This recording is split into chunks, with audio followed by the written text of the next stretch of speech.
Congratulations, you made it to the Exfil. You can relax, unpack your bags, and we hope you enjoy the show.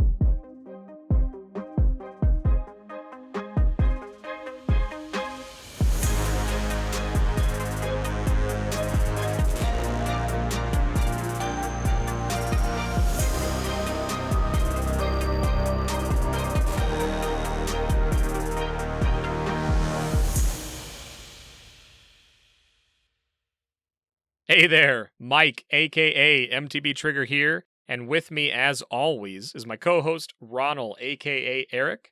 If you are brand new, welcome. This is an Escape From Tarkov podcast where we talk about all things EFT, and our primary goal is to get better at the game, so we hope you come along with us and do it too.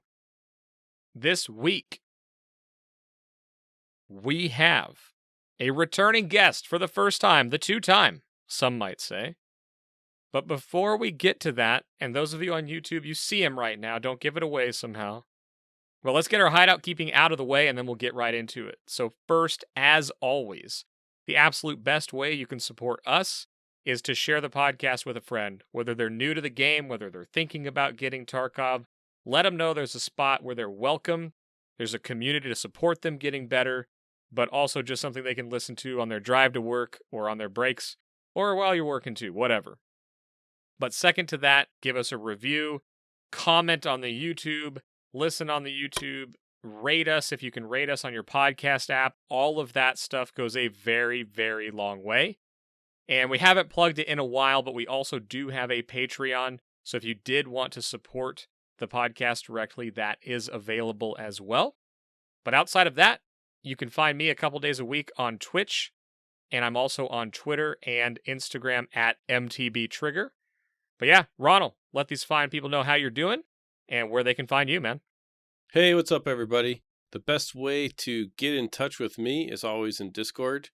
You can send me a DM there. We love talking to everybody in the Exfil community. You can also follow me on the Twitters at Ronald Gaming. And of course, you can follow the show on Twitter at Exfil Podcast. Outside of the show, if you have something more formal or something that just doesn't quite fit into Discord, you can email the show at xpmedia2020@gmail.com. Just a reminder to check out our website. It's up and going with some new blog entries at www.xpmedianow.com. Look for game topics and tech topics and all kinds of other general industry news. And basically, if we think it's interesting, we might write an article about it, and you might think it's cool too.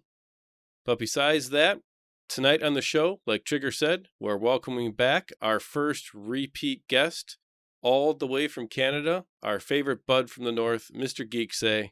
Welcome back to the Exfil, sir. How are you? What's up, guys? How you guys doing? We're doing great, man. And just like Ronald said, if you didn't catch that episode 11 is where we kind of interviewed Geek. We talked about the content he's putting out. We talked about gaming and background and all that stuff. So if for some reason you're hearing this one first, I highly, highly recommend you go back to episode 11 because we're going to jump straight into Tarkov this week. And with that, man, how was your week in Tarkov, guys? Geek, let's start with you, man. What'd you do this week? This week, you know what? I've just been jamming on some guns. You know, I started a little bit of a hardcore mode run through, just because it's been a little bit long. You know, we're at I think 200 days since the last wipe, and I think the record right now is 205 days, and that was the last wipe. So it's getting pretty like what to do. But you know what? I started hardcore, and it's really tough now with hardcore because you have after raid healing you have to deal with. It's really rough. So right now it's a little bit of hardcore, but in all honesty, I've been just having so much fun killing some buttered boys, you know, like there's been so many of them running around. Unfortunately, Shoreline's dead. That's my map. I love Shoreline. And the time I play is the morning time. I stream at 7 a.m. Pacific Standard Time I start. So Shoreline's pretty dead around then. So I've been going with Interchange, Reserve, and if I feel like it, Customs. But most of the time, just Interchange and Reserve. Those are my go-tos then. And just, you know what? Getting a lot of teams and really doing well. I want to say I'm trying new guns and whatnot, but actually the M1A has been a gun that I haven't used much, and I've been using it a lot more recently. So I've been having a lot of fun with that gun, and those two maps do really well with a semi-auto instead of a full auto. So I've been really happy. But other than that, man, just killing those butter boys. How about you? Well, before we switch gears here, will you explain hardcore mode a little bit? Because we have a significant number of first wipe players, which we are as well. I'm a little bit familiar with hardcore, but I also think we have a significant number of people in our community that are hitting the mid game or even into the end game. And we talked a lot about last week about losing purpose. And the idea of the hardcore mode, I think, is something that I don't know if everyone's familiar with. So will you explain it a little bit on how you do that? Yeah, so hardcore mode is you generally get a second account, so you have to get another email address, obviously, buy the game again. You get a second account, and with this account, you start with deleting everything. So you start with deleting everything, your hatchet, whatever you have, everything. And what you have to do is you can only do barters, so you can't buy stuff with money. If you get money, say you, like, to level up traders, you have to sell stuff to them, right? But you have to take that money you get from them, and you have to just delete it from your stash. And then you can only do barters from all the traders. You can never do scavs. What else are the rules? You can't put anything in your gamma except for keys. And usually you do this on like a standard account. So you only have 4 slots. So you can only put keys in there. And it's just like it's how it sounds. Like it's only for if you really want to feel like you're a piece of garbage, because that's what it makes you. Like, you don't realize how much of a piece of garbage you are until you're playing hardcore. But the best thing about that being said, to be honest, is when you do fight just normal scavs, it's like you're fighting a player. Like, it means so much, because you might have a lot of guns on you, right? Like, the first thing you do, because you have nothing, is you have to, like, your goal is to sprint to some sort of weapon crate or something and hope to get a weapon and then take down a scav and grab his stuff. And then after that, you're sweating and shaking because you're like, I have to get out with this stuff because this is all I have. And like I was saying, with the after raid healing happening now and with the hydration stuff, sometimes you just have to, I have to switch accounts because I don't have, heals in my inventory, so I can't pay for it. You can keep money you find in raid.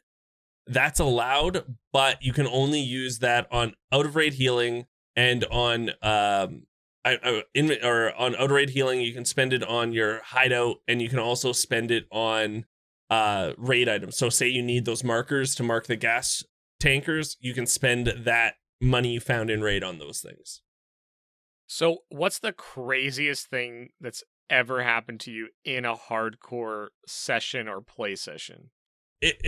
I think the most crazy thing that, well, obviously it's killing some butter boys. Like, you know what I mean? You have a kind of garbage gun, and then you take down someone that's sweaty, and you're like, okay, this is amazing. And then it means your equipment means a lot to you. It puts a lot of weight onto there. But the coolest thing that really does happen is, if you get an AK-74N, it's easy to mod those. So you do find a lot of parts for it, and it just becomes this like Mad Max gun that you build. And I took this Mad Max AK-74N for I think 10 raids. Like, it was just I had a nice scope on it. It was canted for some weird reason. I even got it canted. And it just became this, I would, of course, try to snipe from afar. I didn't want to be close to the scavs. And that's key, right? The further away you can be from them, the better. And I think that, and just completing tasks. I got to level somewhere in the mid 20s, early 30s. I got last wipe, and just every level you get, you feel accomplished, and every task you complete, getting therapist to level 2 or prepper to level 2, you feel so much more accomplished, right? And I guess the final thing I want to ask on this, because this is something that actually intrigues me, not necessarily for right now, but this is probably something I could see myself doing next wipe.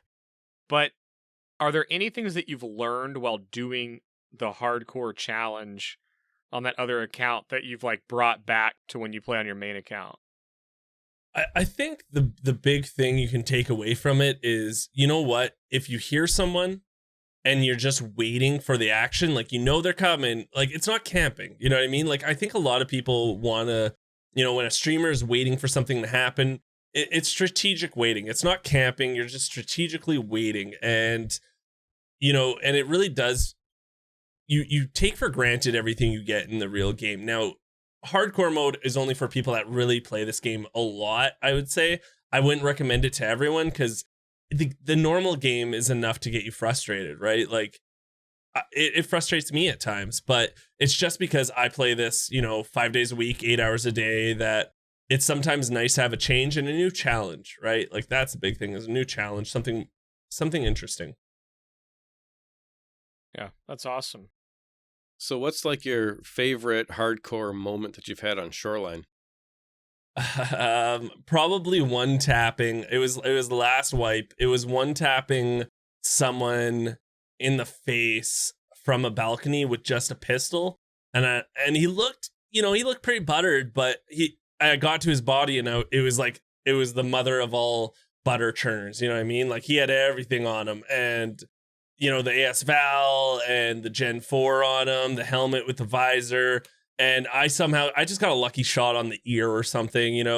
I think what it really does train you to do, though, one thing I didn't mention is I learned barters so much better from doing this, right? Because I knew the barters like the back of my hand last wipe. They've changed now, but I still know, like the car med kit one and the painkiller one, how important those are. And it really does make you a better player, because now you kind of do learn, okay, I money means nothing right now. What means something is this pack of matches more important than the duct tape at this moment, right? So it really puts you in a mindset of, what do I need at this moment, and what would I need like next raid going in. I remember last time we talked about Shoreline, you talked about how people run up to a resort and then stop, but you can hear them coming. Yes. Well, it's the run, and then you hear them at the entrance and they're creeping. Have you had that yet? Yes, I have, and so that's why I wanted to ask you about it, because in hardcore mode, I imagine that being good at that is really beneficial, right? Because you can farm people knowing something that they might not know. Yeah, with Shoreline, like, I love Shoreline so much, and I've explained this probably a lot last podcast, but what I love so much is I know my way around it most of the time better than a lot of people. So you can do really cool flanks by dropping in the floors. You can jump off balconies and try to come up from behind them. I know, glass is on the third floor backside, so if I hear glass while I'm on the third floor, I know where they're already at.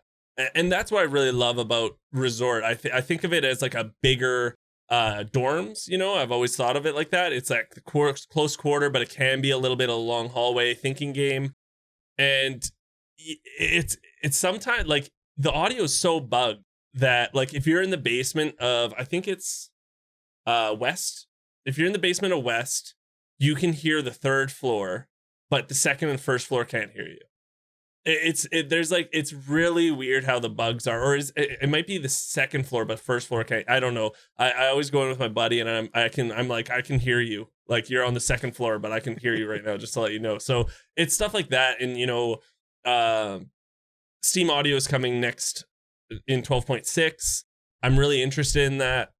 Even though I'm used to the sounds and how they are. But, there is a lot of times, I'm sure, like you guys, where you're like, where is that? Like, is that in the, like, especially interchange, right? Is that in the garage? Is that upstairs? And then you learn, like, oh, it's muffled. That must be upstairs then. I think the muffle means upstairs. You get these weird things happening. Yeah, totally. I just remember you're talking about Shoreline, and Shoreline's my map as well. I love Shoreline. Oh, for a lot of reasons. It's the one that I learned how to do the outside first to try to make money. Mm-hmm. And then it's where I really have kind of embraced close quarters PvP and Resort. But like you say, it is kind of dying off a little bit right now before we get to the wipe. But yeah, that sound tip that you had last time, which was like about 10 episodes ago for us, was something that I took and put into practice and really helped. So I wanted to talk about that. Yeah. What do you think of Sanitar coming? Are you excited for Sanitar? I'm stoked, man. They're adding a boss to my favorite map. I can't. I mean, yeah. How could you not be excited for that, right?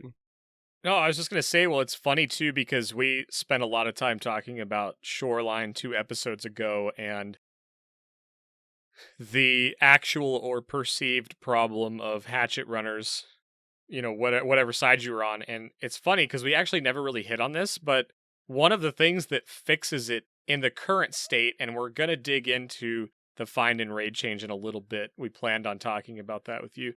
But I kind of forgot about the Shoreline boss that they were adding, because I think that fixes a lot of it, If every once in a while, if they didn't do this find and raid change, a hatchet runner runs in and and finds Sanitar and all the raiders or whatever it's going to be, that changes that effectively, because it just sort of changes the meta around that area. So that's going to be fun to dig into. But I totally, Eric, I forgot about the Shoreline boss was coming at some point during that whole conversation.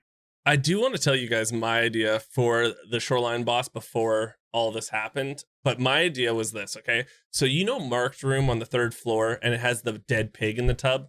So I thought it would be cool if that was the boss, okay? And he's just running around at you, so that if you went to the 3rd floor, say you spawned in and you rushed upstairs and you went to the 3rd floor and he wasn't in the tub, he's somewhere on the map then. The downside of obviously of that is people would just like reset until he's out of the tub. But how cool would it be if this like chainsaw crazy maniac was coming at you, right? And his helmet, which is his pig head, is a level 6 helmet. But in horror movies, how like the view from the killer is always like 2 holes. So it's almost like it's like a killer mask. You know how the killer mask is only like the slot? Well, this one would be just like the 2 holes, like a killer mask, or like a killer mask in a movie. And I just thought that would have been really cool. But this guy, I don't know. It's Sanitar is a paramedic apparently, and the person's going to have a bunch of crazy injectors on them. And it sounds like they're going to be super fast and they'll heal a ton. We haven't found out much about them because they're with the cult too, the cultists. I'm really interested in seeing it. I was really hoping for 12.6, but it's looking like 12.7. Yeah, so add the horror movie Pig Boss with cultists at night. Oh, yeah. It'd be so good. It'd be so much fun, right? It's already a horror game. The game's already a horror game. Yeah, I know. Just add more to it. Yeah, it's a horror movie. It might as well just do this too. Yeah. But it'd be really interesting if they made the boss more dynamic in the way that it's defensive, not just, run after you and mindlessly die, but if they made some kind of retreat, heal, dynamic, you know what I mean? Some kind of AI function. I don't know how deep they can go with that really, but just run at you and die gets boring. At least I think so. Well, we already have the super beefed up killer, that has a ton of armor and he just has crazy guns. So it does make sense that maybe Sanitar will be more like agile and quick. And like in my head, it would be cool if Sanitar was running on the walls or the ceilings. And I'm hoping they have guards. I don't know if Sanitar is going to have guards, but it'd be cool if like, they heal the player or the guards too. So guards get hit and maybe Sanitar injects them with one of the because I don't know if you guys saw the picture of like 7 or 8 different injectables that they're going to have. They're all like crazy different ones. So it'll be interesting. Yeah, I think that's actually probably the most intriguing thing to me. And I think Nikita either tweeted it out or said it on the podcast where he said it's going to be a really unique boss. And I love that concept of, I don't know, him injecting raiders or scavs or being really agile. So like if you find him, you probably won't be able to kill him right away. And that would actually be pretty cool if he's like running to different areas and making the scavs do different things or his raiders do different things, like having a true like PvE encounter that activates. Because right now, I guess the one that comes to mind is probably Gluhar, because sometimes when you run into him, like you have to bunker down because there's so many raiders that spawn in that area. And it's truly like if you're fighting another team and you're fighting Gluhar, like you're in a real problem because you typically can't deal with Gluhar and all of his goons right away. And so it would be really neat if it caused some like environmental issues where you're like trying to chase this guy down because the loot's so good or the stims are so cool and you want to get him before he uses them all or something. So like, I don't know, that would be awesome, man. I love that idea. If he can jump like outside the balconies and then he jumps into like admin and then, you know what I mean? Like he runs away almost from you. Like he tries to get you. And if he's not successful, it'd be cool if he can jump through windows, heal himself quick, and then keep going. But like, I don't know, Killa and Gluhar, they're great bosses, but they're the same old, right? Like Killa sees you, he chases after you, you know to bunker down, go for those feet right away, kind of stun lock him, right? Yeah. Gluhar, same thing. You know, you see him, as long as he hears you, they're all going to come at you, right? They're all like, I just go around a corner or something and then wait for him, and then I try to like unload a bunch of ammo on him. I like that Nikita's thinking like, hey, we already have these type of bosses. Let's try to get something different happening, right? Yeah, I think the game needs it actually, because I think that some of the replayability of some of the current like harder stuff gets kind of boring. You know, like just for the same reasons you just said. So I'm actually really looking forward to it. Well, yeah. So Eric, what have you been doing this week, man? I've been losing a lot of stuff kind of on purpose, because why not? Yeah. I mean, when you got more money than you really need, and you know, I've just been buying stuff and using all kinds of different things to learn kind of what I like to use and kind of what I don't like to use. So I've spent a lot of time doing some hard charging chatting in factory and in customs in dorms, and really getting more comfortable with that kind of play style, mostly just to learn sound, because I wanted to just make sure I knew sound going into these different places, going to the wipe, when I'm going to have to try hard because I'm not going to have a lot of stuff. So been spending a lot of time doing that, and the M1 is my favorite gun in the game. So throw a Reaper on an M1 and toss around woods, toss around shoreline. You know, shoreline has been kind of dead, but routinely I can clear out all the scavs on the map and come out 11, 12, you know, kills, and maybe 1 or 2 PMCs if you find one. But you're right, shoreline's been kind of empty as of late. And yeah, that's pretty much it. I don't really care about the flea market or my hideout anymore. All of that stuff is just whatever. And I'm not losing money. Like, my ruble count is not going down as fast as I really think it should, because the hideout makes so much money at this level that it doesn't matter. So it's been fun actually, though, really just focusing on kind of like my post-wipe plan, kind of figuring out how I'm going to get to level 10. I'm going to start using the flea market. I've been working out some strategies, which I'm going to try, and then we'll talk about on the show, about how the new find and raid change is going to affect the economy. I've got some ideas and thoughts about that. So been really working through that. Nice. Well, and for me, let's see, as of today, I've got 3 tasks left to get the Kappa container. I wasn't really focused on it, but I just kind of kept picking something and then finishing it, and then I finally got what was the one where I finally got the end of the Prapper chain done, and then I've got the end of the skier chain, and everyone was like, you know, I did the guide and I did it on my first try. I did all the maps solo except for customs. I recruited some people and got customs done. And then they're like, wait till you get to setup, which is the one where you have to wear the Ushanka cap and the scab vest, and you have to kill PMCs on customs. You have to kill 15 of them. And I'm like, this is going to be fine. It's going to be just great. So today, fire up the stream. I'm like, let's give this a go. Got 5 Ushankas, 5 scab vests, and just start going after it. And that task is rough, man. Like, I kept getting a kill, and then there would be a second guy, or it's just crazy. Like, that task is rough. There's a reason why it's one of the last ones. But I got 6 kills of the 15 that I need with 5 sets. So I think we'll be able to knock that one out pretty quick this week or next. And then I have to kill Gluhar, who I've killed a bunch of times, but I didn't kill him when I had the actual task. And then I have to do the 10 raiders after that. So I think it's pretty reasonable that I'll get it before the wipe ends. I wasn't really focused on it, but it looks like it's going to happen. But yeah, for me, it's going to be working on setup. That task is brutal. Reap IRs. That's all you need right there. Just reap IRs, right? That's on the a time. shoddy? Oh, that's right. You have to use a shoddy, don't you? You have to use the MP 153 or 133. Yeah, 133. I guess you could put the. I guess you could, right? You could put a. You rail could, up there yeah. I feel like I did that task earlier. I don't know. I don't really the one that, Shooter Born in Heaven was the one that just always gets me. Always gets me. And actually it was, you're now that I'm thinking of it, that task I wanted to murder someone because I was in customs and I was just rushing dorms, and it's one of those things you're just like, I have to either bunker down and just wait and get lucky and hopefully just, yes, I remember that task. No, it's like, that's exactly it. It's like, I did the dorms thing, and then I would wait, and then no one would show up. Yes. Or I would do the dorms thing, and 3 buttered boys would come running in, and that just wasn't working. So then I just basically stayed away from dorms and ran around the map, and I kept running into 2-mans, and I would kill one, and the other one would get me.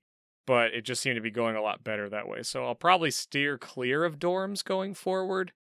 Even though it seems like a shotgun in dorms would be a good idea, it just seems like so late in the wipe right now that either people are coming in way too geared, right? They're coming in just thick, or they're not going there at all. So I don't know. We'll see. I don't think it's going to be too challenging because people are still playing customs a lot. Had no problem getting in raids full of people, and we're doing just fine. And frankly, there's enough probably pistolers and hatchet runners running around that I'll get lucky at some point.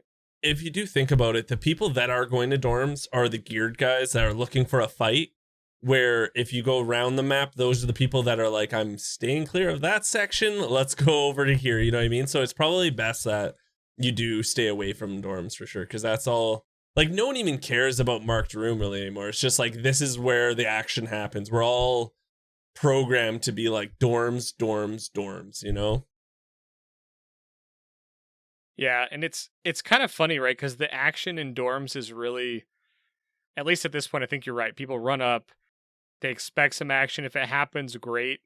I don't know. I've just had so much better PvP outside of dorms recently, even not doing this task, that I'm starting to like customs a lot more, just because I've learned some of the outskirts and places that I didn't really know. And I kind of finally know all of the spawn locations. And that I kind of avoided customs after tasking there. So this has kind of been cool to kind of run around and just explore a little bit too. So I've been using it as an opportunity to mess with that. You know where I really liked was pre-wipe, last wipe. I really started liking customs, but where I started liking it was, so the hole in the fence by train that goes into dorms and that whole wooded area that right there where the tent is and stuff. I like there. That's where I like to fight. It's a really interesting little, like, kind of camouflagey. You can kind of move in and out. You can kind of flank people by hills. I like that's where I really like is behind 2-story and even behind 3-story where there's like that death hill and stuff. Like there's some good fights there. Yeah, that whole area, right? And the bus station in between the bus station and 2-story is really kind of neat. And there's some scavs that spawn in there, so you can have some unique situations. But I think what I'm learning about customs is that in terms of where cover is and where you're safer, like, yeah, the wooded areas, if you start understanding where to move, how to move, you can really find some good cover and good ambush spots. But it's also not as open as it feels. Because just today, I had guys where I engaged them up the hill across that railroad track, up the hill you were talking about towards the tents, and then the guy ran down in front of me, and I lost him because he had that entire mound of the railroad track to move horizontal to me, and I lost him, and I pushed over thinking I knew where he was, and he was like 45 degrees the other direction and just destroyed me. So I think moving around on that map it's helping me understand just how much cover is available by environment and hills, not necessarily hard cover. Yeah, it's super interesting about customs because for me, I know you're trying to do a task, but for me, I'm running right into the PvP now on purpose. And I just didn't play like that before. But now really with nothing to lose and everything to kind of learn has kind of been my philosophy. And it's been really interesting. That area, right, I would say just to the south of dorms, I usually find a lot of, there's usually a lot of good thick boys running from the exit from the south of dorms towards the gas station. Mm-hmm. And you can find some good fights there. And I just run in that area and just wait. And it's been a lot of fun. Wait till there's the most fun, like the pre-wipe events when there's raiders on every map. It's a blast. That's like, that makes you want to be like, there should be raiders on every map. Like, my theory is like, you should have a 5% chance of having just like maybe a 10% chance of just like a group of raiders going on every map, every 1 in 10 raids. You have a chance for this like wandering group of raiders, because fighting raiders on every map, when they turn it on so scavs become raiders, you're just like, this is so much fun. Like, this is a blast. I get why they don't obviously do it a lot, because then like the cost of everything would just plummet because everyone has raider gear. But like a 5% chance, like a 1 in 20 raid, there's a 5% chance that there's just like 3 guys that are raiders just wandering around the map would be pretty fun. Well, and I think that that's super interesting to me, because there's also like a tier of raiders, And I heard on Veritas and Jesse Kazam were talking about this on their POGcast, POG-cast for those unfamiliar. But they were talking about the idea that they know the raiders so well after playing this for so long, and you may be in this position too, where like you see the shotgun raider and you're like, I don't need anything off of that guy other than his IFAK and grenades. And so there's almost like tiers of raiders. Like, it would almost be cool, like you said, if there was a low percentage chance that scavs could be raiders, and maybe it's like the lower tier raiders. Like, I don't think we want to see like we don't want to see the SA-58 raiders in every map on a low chance, especially early in the wipe. But yeah, it would be kind of cool if that was available, or certain times, or I don't know. I really like that idea. They did talk about the new UN faction coming, so that might be like, scavs, UN, raiders, so that might be it. I haven't learned too much about this UN faction. I don't think there's a lot out of there, but we are going to get Peacekeepers kind of UN faction in the game down the road again soon. And but that might be what that gap is, right? That might be the gap between raider, scav, just like that nice middle ground for every once in a while. Oh, there's the UN raiders, let's go get them. They have the blue armor, but they might have a decent gun on them, right? Right. Well, and I want to circle back too, though, because you were talking about pre-wipe, and you talk about the scavs get replaced by raiders, and I feel like every veteran of this game who has gone through multiple wipes, they look at that pre-wipe event, and you just like see the eyes widen, the pupils dilate, and it's just this like, wait for the pre-wipe event, man. Like, it's coming. Here's what it is. So I'm like, I guess what I want to ask you, and again, I want to frame this in the context, is that we know there's people that literally are listening that just bought the game this week, and we've talked to them in the Exfil Discord on it. But why is the pre-wipe so excited? And then I guess a follow-up to that would be, what are you doing to get ready? Like, what are you doing to get ready for the wipe? Is there things and changes that are, and again, we don't know everything, which is almost kind of cool, but what are you focused on right now that's potentially going to be new? So while I was streaming the other day, we kind of looked at like, what's the first bigger gun we're going to be building, and we looked at all the guns, and I'll tell the audience right now, the best ammo you're probably going to get for the first little while is 7.62 PS ammo. It's fantastic ammo. It can do a lot of work. Even now, it can do some work, really. So the problem with that, obviously, is that if you full auto an AKM that's not fully modded, it kicks everywhere. So most of the time you want to use it on the Vepr or on like on a single fire AKM, and that's what I built. I built a nice single fire AKM, and I just kind of kept it there as like the wipe god, I called it. And it's a decent one. I'm going to do a video on it on my YouTube. But the thing is Nikita on the last English podcast was talking about how he's going to be adding in a lot of like baby attachments, like a lot of like level 1 and 2 attachments are going to get added, because there are a lot of really good level 2 attachments right now, like the RK1's level 2 skier, which I think should kind of move up probably and just get replaced with some other stuff. So right now I'm speculating. I'll speculate some stuff. Maybe I'll take a look. Like, the thing is, I've made so many videos on where to find Saluas, where to find car batteries, where to find flash drives, so I kind of already have it in my head, like, okay, I need to go here and here. Where I'm prepping, I'll tell you guys right now, I'm going to be going to Shoreline a lot.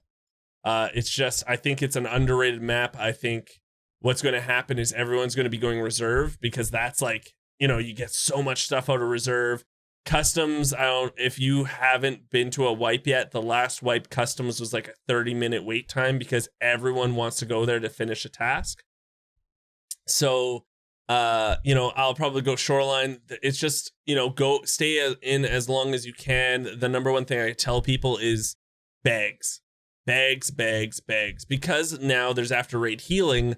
The only bag that you can get from level 1 Ragman is a sling, and that's a 2x3. So you want to focus on, there's a hard drive. One trade for a hard drive is one hard drive for one MBSS backpack. That's a trade. It's a really good trade, especially if you can find a lot of computers. Shoreline has, a good chunk of computers you can find or interchange. But the one thing you're going to want to look for is a lot of bags. And so that's like my prepping. I'm just like, I know, I'm going to get some good sleep the night before. I'll do like a as long as I can go. I went like 29 hours the last time. I'll try to go super long again. And the pre-wipe event, to be honest, it's fun, for a couple of days. Like, the raiders are fun for a couple of days. To say, quote unquote, the veterans. I don't consider myself a veteran, but the veterans do find it like, I see that smirk, dude. And but I honestly don't. But anyways, so but like 2 days or something, it's okay and whatnot. But then you're like, okay, give me wipe. But what's amazing about this is for the newer players. I think the pre-wipe event is so amazing for the newer players, because everything is dirt cheap. Everything is like, not only do you get max traders and everything's unlocked for you, but everything's like super, super cheap. And I'm going to tell your viewers a little secret right now. Hoard grenades right now, because they don't sell grenades during pre-wipe. So if you want to make a bunch of money, hoard all the grenades you can now, and then sell them at pre-wipe time if you're worried about not having money. Yeah. Be right back. I gotta log in real quick. Gonna get that. Yeah. Get that grenade case. I'll fill a thick boy with those. Why not? I love chucking grenades. Yeah, that's the problem. That's the problem with grenades, is who wants to sell them? You want to use them. Yeah, it is true. Yeah. What are you guys doing to prep? I want to know what your plans are to prep now. So for me, I am intentionally trying to not burn out. I have this like desire to keep grinding and getting better, but I have the same desire to go really hard when the wipe hits. And so when I am playing, I'm making myself do things that I either wouldn't normally do or go to areas that I wouldn't normally go. And so I've started learning labs, and that's been going quite well, actually. And I'll just take like a section of labs, and I'll just say, okay, I'm going to get to the green room. I'm going to learn, do people come there? Do they not? How do I get out of there? How do I get to the Exfils I know about? And then I've also just been doing tasks, and being like, okay, I'm doing this shotgun task. Let's try the dorms. Let's try other areas. And just forcing myself to learn different spots of the map and of different maps, really. And it's been really, really good. So that's kind of me. I don't want to burn out right now, because I could go really hard right now. Like, I'm really having a lot of fun just because there's geared people everywhere. And even like factory, man, like a month ago, I would go on like 15 or 20 run streaks on factory and not die, because you'd run into a geared player every now and then, but now you're running into like 4 out of the 5 are totally decked out and they're like level 13. So it's a totally different ball game there right now. Yeah. Aside from the stuff about learning different sounds and like fundamentals of Tarkov, that kind of thing, what I've been doing that's been a total blast is I'm kind of try-hard scavving, because I'm realizing that what I'm going to end up using is that stuff. And so it's been really fun to try to go up against some of these geared players with just scav stuff. So like in factory or in customs or in shoreline, I get in, head right to the PvP areas. And since I'm the underdog, definitely with that setup, it's more about who can I get the jump on, use sound, all those kinds of things. But try hard scabbing. I'm really looking forward to the pre-raid raiders replacing all the scavs, because I think one of the things that I did not get enough chance to do, and maybe other people are in the same boat, is like I didn't get a chance to fight raiders enough, really, to get a good feel for how they are. I mean, I'm not the Ultra Chad PvP guy, so I didn't go into interchange hunting Killa like 1,000 raids or something. So I didn't really get that chance. And so I'm kind of looking forward to fighting raiders that are in place of scavs on maps that I know very well, and kind of learning a little bit more about how raiders play. But yeah, so those are really the two things I'm working on right now. I guess the thing that you kind of mentioned is you've started building the guns, like you said, the wipe god, which cracks me up. But you're talking about that preset thing, and that's new, right? That your presets are going to roll into the next season or wipe, whatever you want to call it, and the things that you've examined, right? So you're not going to have to examine the items on the flea market or in the trader screen or in the game when you find something new, which means we're going to lose out on some of that early experience, but really that's pretty minor. Yeah. But I think this is something that I probably need to do, is really think about, okay, what is going to be available from who. And I guess what actually intrigues me more about the concept of them keeping the presets is that it makes me think there's not going to be a ton of changes to the trades as we know them. Or to your point, like he's talked about putting a bunch of new stuff in to replace items or move them around. But if they're going to let us keep presets and items examined, I guess in my mind, I'm not sure if I'm expecting a whole lot to be added, at least in the initial stage of 12.6, in terms of changes. I think there will be. I think it'll be just more obvious for everyone, which is a good thing, right? Like, I think this way it'll be able to, you get Prapper level 2 and you see like 5 blacked out things and you're like, these are new. Let's check them out. Let's see what they are. And it might make you play with them more too, right? Yeah. In my case, I actually want to go through my presets and delete most of them, because like I just have like throwaway ones that I'm like, I think it's still, this was iteration 1 of the whole build a gun thing, the whole preset. And I'm hoping, in 12.6, maybe they made it a little bit cleaner, maybe, because it is really clunky. Like, you just get a list and you're like, which one's this? Like, which one's this? And I have like duplicates, and then you can sometimes save over the stock one. So now you don't even have like a stock one. And you're like, my stock one is a decked out SVDS. What just happened, right? So, I think there's a lot of changes that have to come with, I think, the presets, but I'm happy it's there, because for a lot of you youngsters, if you don't remember, after a raid, you had to just go and buy it was hell. Honestly, I would have to build like 6 guns for the stream at the start so that I didn't have to go build them. And it limits you, right? Because you're now like, I'm just going to build this one gun because I just want to buy 6 of these, 6 of these, 6 of these, 6 of these, and then we're good to go. Now it's like, it's really easy to mod, and I don't think people realize that the struggle before presets. And I know a lot of people don't even use presets anymore. Like a lot of big streamers don't even bother with them, but I definitely do, even if it's just to get the framework done. You know what I mean? Like just to get the basic framework, and then I have the rest of the stuff and I'll just throw on whatever. But if I just want to make sure, like, this is an OPSKS modded out somewhat so that I can add certain things to it, right? Yeah, I think the presets and the gun building in general, the learning curve on it's pretty steep. Yeah, it's so steep because a lot of games don't. I mean, you think it like PUBG, you get a few different add-ons or whatever.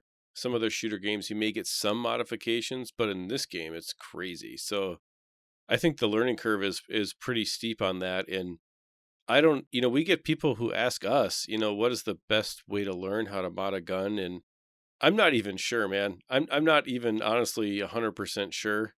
The preset screen really helped me, even though I do agree with you.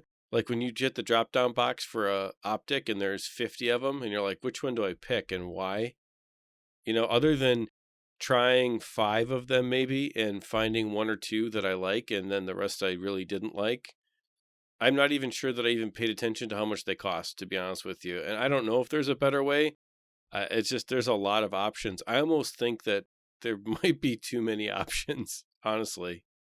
Well, it's funny because thinking back to a time when the preset system didn't exist, it like shocks me, right? That was there. that was how the game was. Because yeah, you're right. Like when you get in there and you examined all these things and you saw a guide that says go through the flea market and search every single item to get that little boost on your experience to hit level 10 or whatever. There's that part of it, but then I also look at it and say there's still some clunk factor to it, because as you were talking about it, how it got maybe a little smoother or whatever, I was building these long boy shotguns today, and you buy like 4 sets of all the pieces that you need, and then you have room in your stash, but it can't figure out how to build the item. So then you got to close it, make the room, you try it again, and oops, you put the room on the wrong side, so you got to close it, you got to drop stuff in. So it's like there's tons of room for improvement on that. And it's like it almost needs to get a little smarter. But it's also like, I don't know. I don't know if it's like an overlay system to say where the gun's at, or if it's like a preview type thing. Like I know you've got the little drop down on the left, but it's like once you have all of these items unlocked, if you're newer to the game, like, I mean, I click on the scope drop down, and I've probably used like 5 or 6 scopes out of that entire section. Like it's just not very intuitive. And I would just think that the less hours you have in this game, the more intimidating that screen is. Well, for me, I use it all the time. It shocks me that people don't use it, because I don't know how I would build a gun without that right now. The one thing I do like, though, about that, having so many options, is even after, like, I'm at, like, something like close to 3,000 hours with the game, or, yeah, something around there. Even with that, I'm learning, like, oh, I like this new scope. And I know it's been in here forever, but I've never used it. Like the Voodoo. I've never really used the Voodoo. I've always used the TAC 30. And then I just got it off a gun one time, and I was like, I like this scope. This Voodoo is awesome. And the other thing is I started loving sniping recently. Like I've never been a sniper, but it's just like, you know what? It's really gratifying to like get that long boy headshot, right? And I think you're right. Like there's nothing that pisses you off more than you have all the parts, you have the gun, you build the gun, not enough room. And you're like, what? Like just move it then. Like, can't you, computer man, move it? Like, and the other thing is, it doesn't give you good enough stat recognition. Yeah, you could, like you were saying, you can move it everywhere.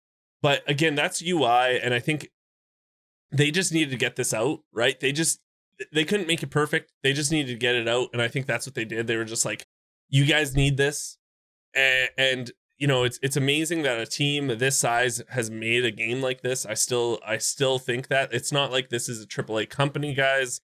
This is a company with just recently over 100 employees. You know what I mean? Like, to make a game like this that has been going for as long as it has, with the amount of iterations and the complexity, it is quite crazy. And I think, the veterans and people that have been playing the game a long time understand that sometimes we just need stuff out there, and then we'll work on it as it goes. Because it is, I know everyone hates to say it or hear it, but it is a beta.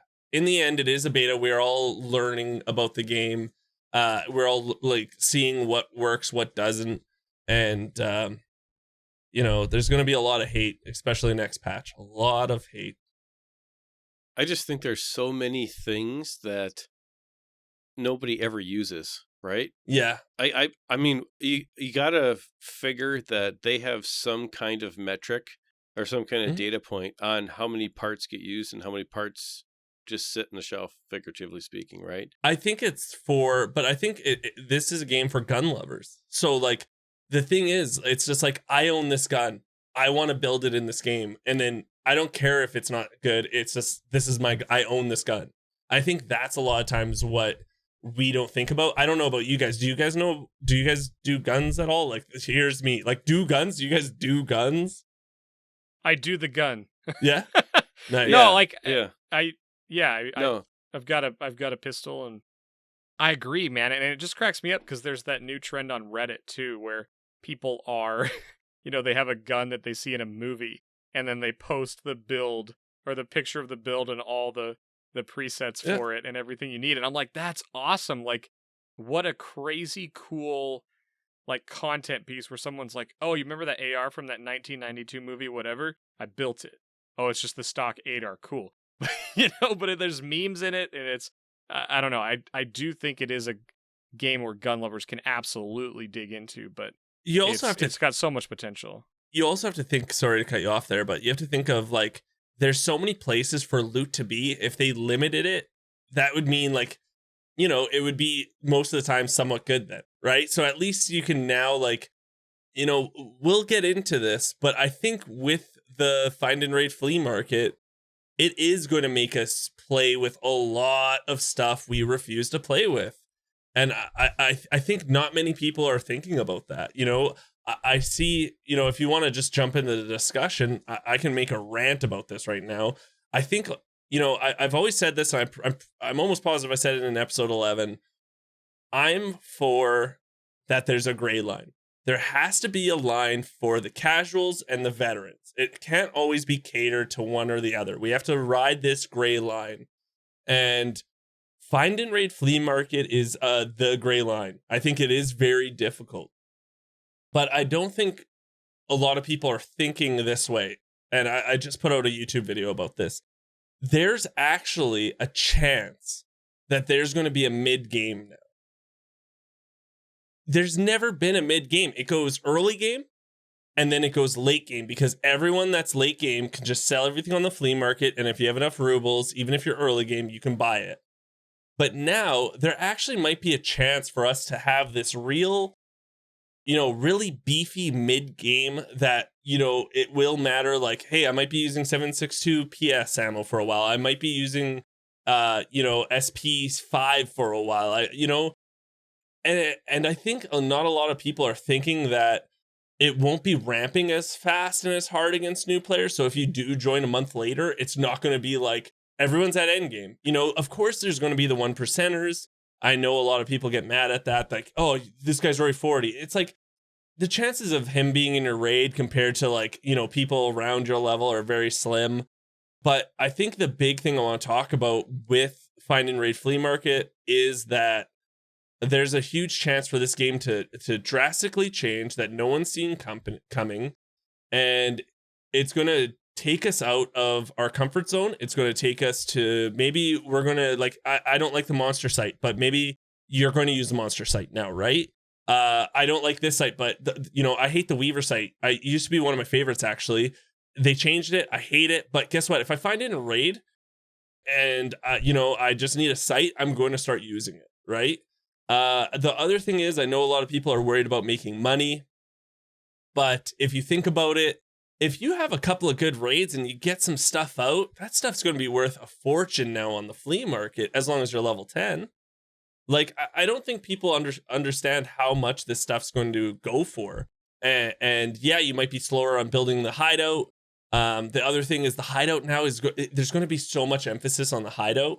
I think that's a great thing, because right now it's totally just it's just what it makes me Bitcoins. Like, let's be honest, it just makes me Bitcoins. Every once in a while, I can gamble in the scav case, and that's it. And that's the other thing. The scav case will be awesome. The scav case I'll be pumping that thing every time. I don't care.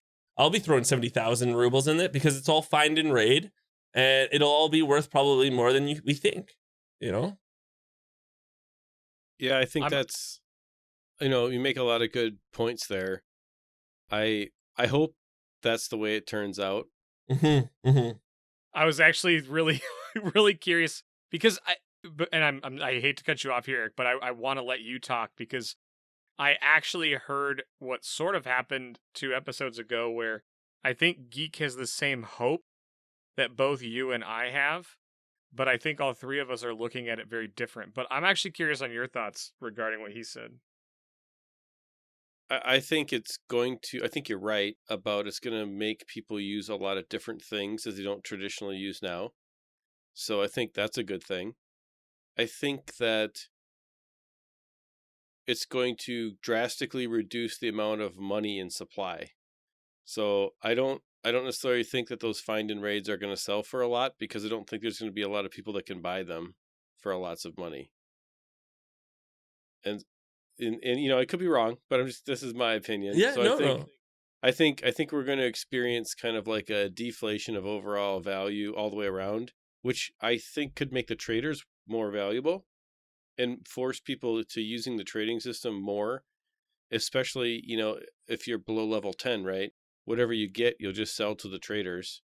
If they still have the same money requirements to level the traders up, I think it could be kind of rough. It could get kind of rough because there's a lot of money you have to pump through the traders. It doesn't seem like a lot now, but if you can't cheese some of it with the flea market, or at least use the flea market as a tool, I think that would make that system a little bit rough. The other part is leveling the hideout. I agree with you. The hideout's going to become way more valuable, and it's going to become valuable because the stuff that you find in raid, you're just going to use for the swaps, the crafting swaps. And so, but when that happens, your stash management gets way more disastrous, right? So you're going to always be full of all of this find and raid scav junk stuff that now we just kind of blow off and get rid of, right? You're going to have to maintain all kinds of piles of things to keep stuff going. And I think the learning curve is going to be harder than it is now. And I think you're right. It's going to create a mid game out of people who know how to play, at least to a certain point. And I think it's going to just punish people who are new really bad. I mean, they're going to be even more lost than they are now. So I don't know, but that's just kind of where I see it. I hope I'm wrong because I'm not negative on the game. I want the game to succeed. So hear me from that perspective. I just think it's going to be a little bit too hard. I think the gray line, which I agree with, by the way, because every game has a small percentage of hardcore players, which are very loud, but those people usually don't realize that it's the 90% of casuals that fund their passion. And so if you start adjusting the knobs to the 1% or 2% of hardcore, the game dies. And so that you can't do that. So I agree that you got to have that gray line in there where you got to make it fun kind of for everybody, but really it's the other way around. You kind of have to make everybody a little bit not happy with it. It's kind of like a good negotiation. Everyone walks away a little bit unhappy. And I think that this particular change moved that line too far towards the hardcore people and away from the casual player. But I could be wrong. That's just where I'm at. Well, every time I get into a conversation about this specific change, my opinion morphs a little bit, right? Someone's adding some salt and then some paprika, and I get a little pepper from this person, and we're creating some Cajun here. It's gonna be interesting, but we just don't know exactly what's gonna happen. But Geek, you talked about the mid game, and I think the biggest concern is the economy, right? And I think in the current system today, before the pre-wipe event in 12.5, I feel like the economy at some point, which I think is what you were saying, can almost be ignored once you get your hideout to a certain level. And because there's so much inflation and so much stuff in the flea market, like someone who doesn't pay attention to the economy in this game at all can literally just go run their raids, just sell whatever they throw it up on the flea market, doesn't matter where it came from, what it's worth, and they just kind of ignore the economy, and you can kind of just get through the early and the mid game right now. This is going to change that, but it's going to put a huge emphasis on something that is critical to understand in this game, and it's been critical much earlier than it was before. Surviving raids, living, getting out alive. You learn that it's the most important thing, but for me personally, I didn't really latch onto that idea until I was into the 20s and 30s. And I think that's going to happen so much earlier, and it may be much more painful, to your point, Eric, that it's some people it's going to affect drastically. New players, people that didn't focus on economy at all. But surviving raids is going to be the new, and it's not even new. It was the most critical thing, and I think it's just going to get ramped up even more. And I don't know, man. It could change a whole heck of a lot. And I'm not sure that it's a good or a bad thing yet. I keep flip-flopping back and forth. So I also agree about the gray line kind of philosophy that it is the gray line. I don't know if it's moving too much. I don't know if it's moving too little. I can't argue and say that it's moving too little. I would say it's either move the right amount or maybe perhaps too much, but the focus on survival is going to be critical, and I think players are going to learn it much, much earlier compared to previous wipes. I think there's one thing they could change that might fix it and keep it mostly what they're proposing. Just make the flea market available at level 1 and leave all the other rules the same. I think that would be a lot better. As I've kind of thought through this process, I feel like getting to level 10, if you don't have friends that you're going to play with, is going to be a hard hill to climb in this. And I think if they made the flea market available at level 1, then I can see this kind of doing kind of what we're all wanting it to do, right? You know? But so in my head, the flea market's not supposed to be something that we rely on. You know what I mean? I feel like the flea market is just, I don't know. I have a couple of points to talk about. One is the not the peacekeeper, but the levels of traders. We didn't always have the flea market. So what we had to do was, instead of buying 100 PKO6s from someone, selling them on the flea market, getting most of our money back, then doing rinse and repeat until we level up our traders, we had to do it just by losing a ton of money. You know, I had to buy a hat from Ragman, and I'd buy that hat over and over and over again. And I don't think that is a flea market problem or anything. I think fundamentally what that comes down to is a trader issue with maybe level 1 not having enough good stuff. Because you see that it's changed this wipe for sure. There's a lot of better items in their inventory, but in previous wipes, it was like, what am I buying from Ragman level 1? You know what I mean? Like I'm pretty much forgetting about him once I just clap a couple of raider or of scavs here. So I think what it comes down to is there enough items that you want to purchase from every single level 1 trader? The other issue with, I feel like the same way a lot of people feel it, and that might be the minority, but I feel like the flea market's just becoming something that everyone relies on. And it doesn't matter if you don't have this person unlocked. F it, just go grab it from the flea market. So that might make people want to be like, okay, I want to complete this task and I want to get better then. Because technically the tasks make you use something you're uncomfortable with. And it's not always a good thing. I know that, but it is going to get you out of your comfort zone, and it might even make you just be like, okay, F it, I'm just gonna slog through this. Like I'm just gonna do it so I can grab this stuff. I feel like since the introduction of the flea market, I feel like there has been a huge emphasis on it.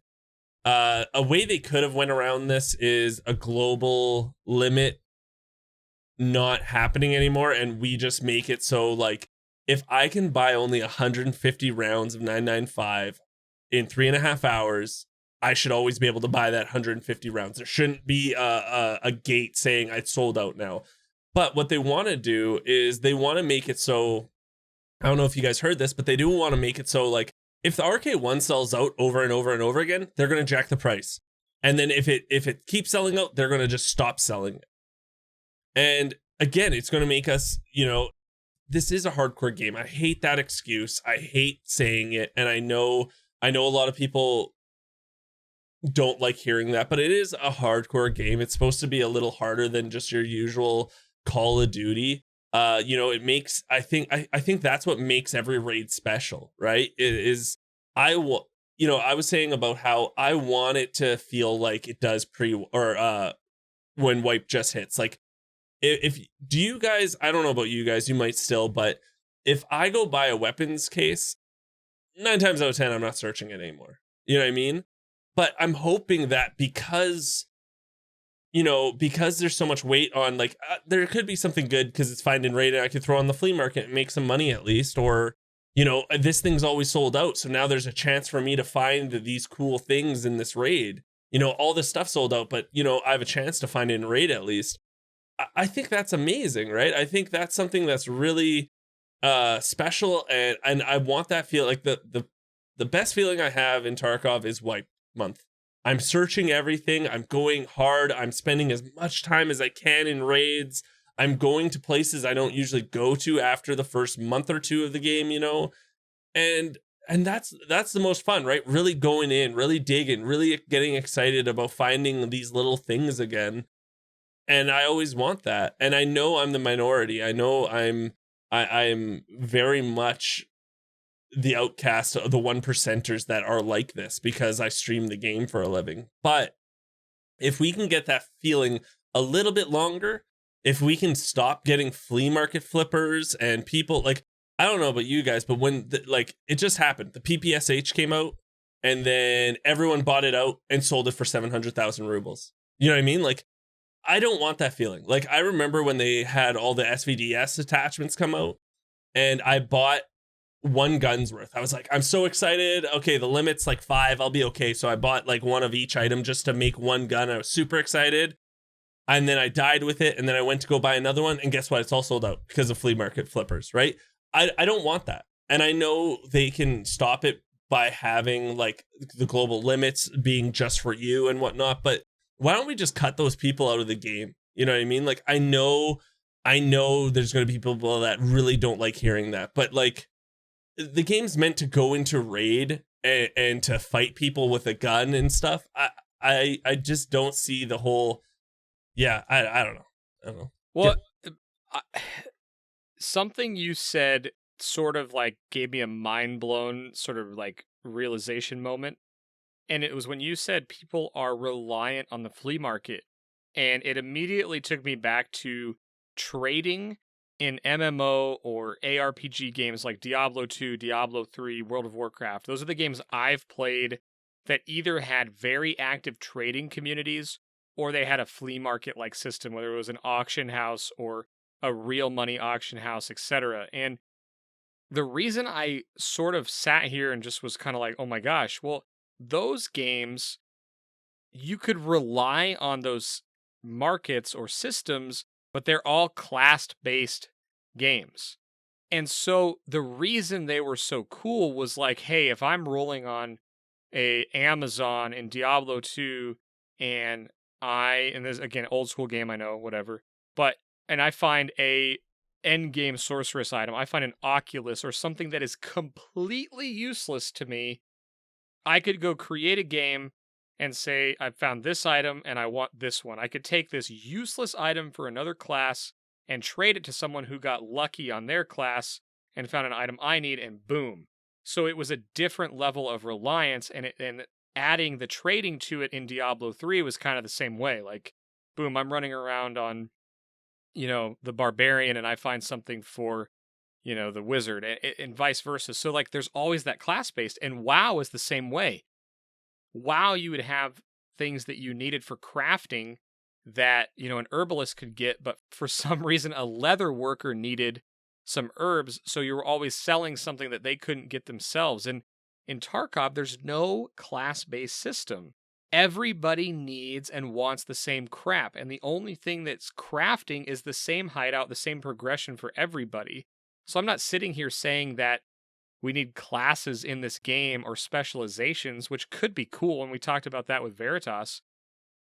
But that's part of the issue with the availability of the flea market, is that everybody needs the same crap. And when something new comes out that's exciting, everybody wants to try that exciting thing. There's no gatekeeping on who can use what and when other than your level and your hideout progression or your trader level.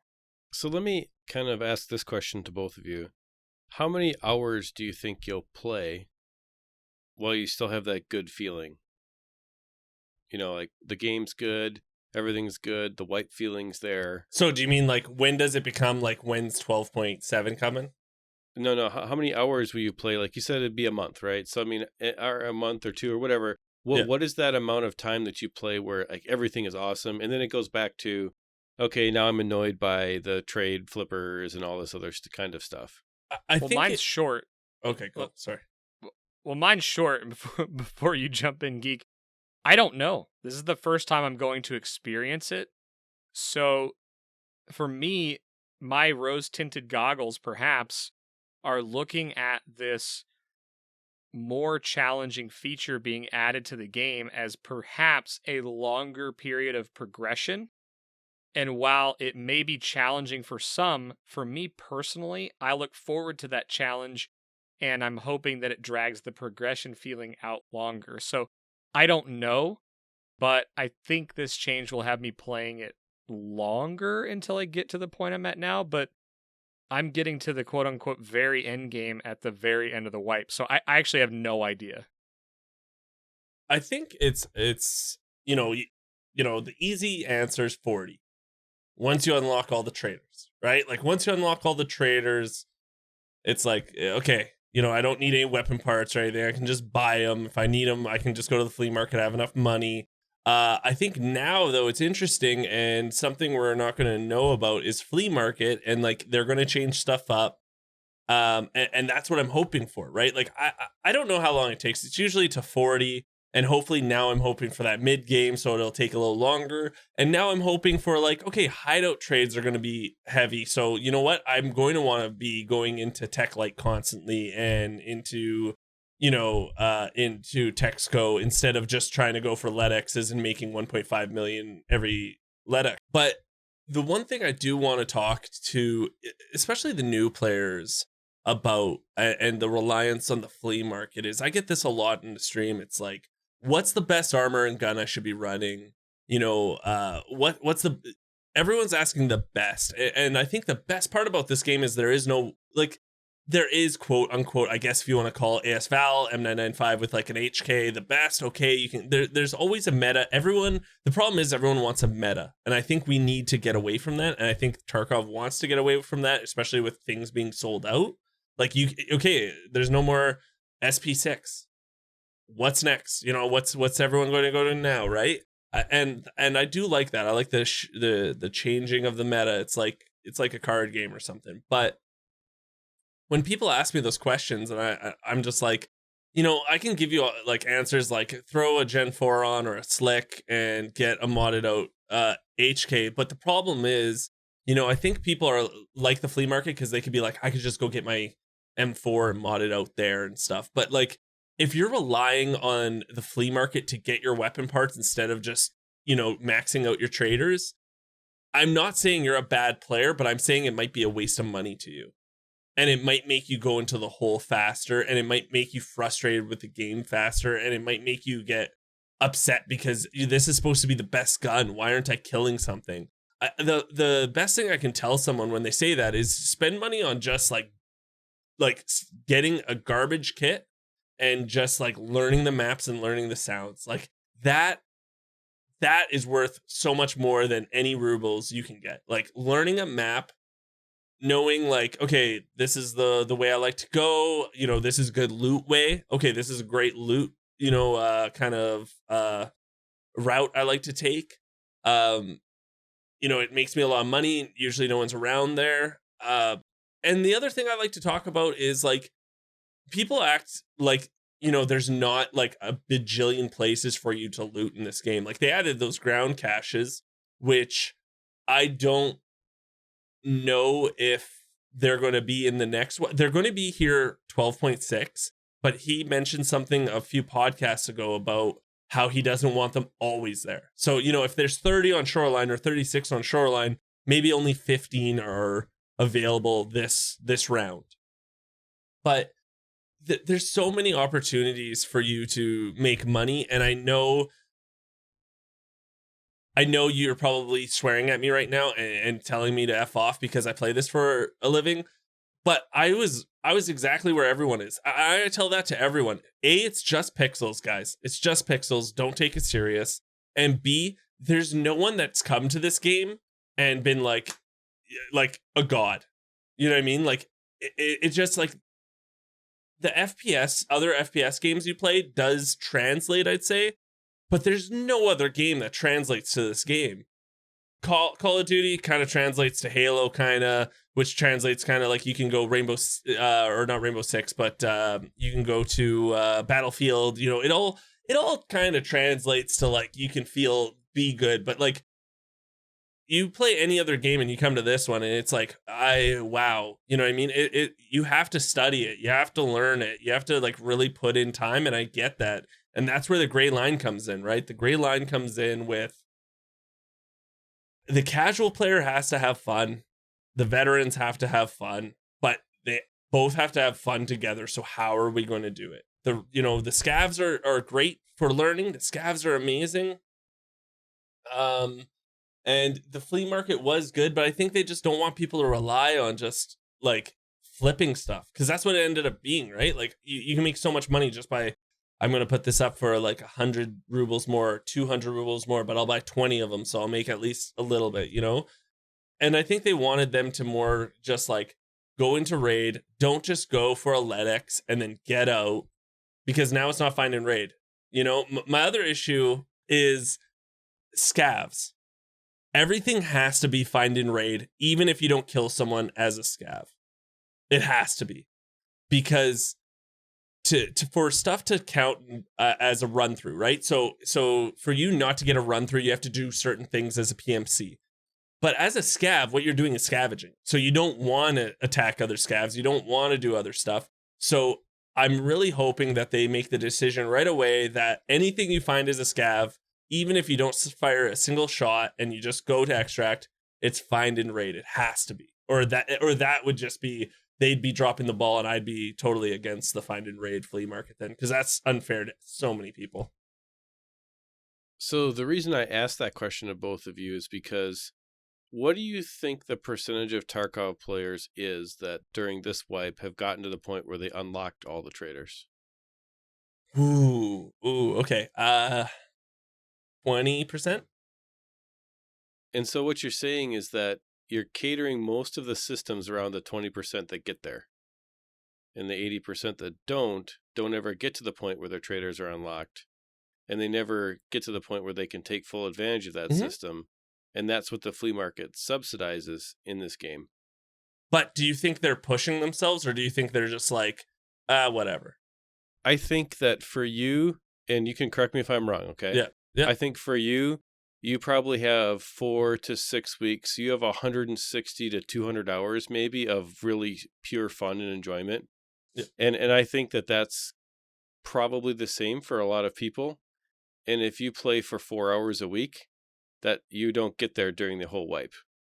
I agree. And I think that the perspective of this change is completely ignoring most of the player base, and it's going to screw up a lot of the people who never get there. And you know, we can sit here and talk about it because we got there.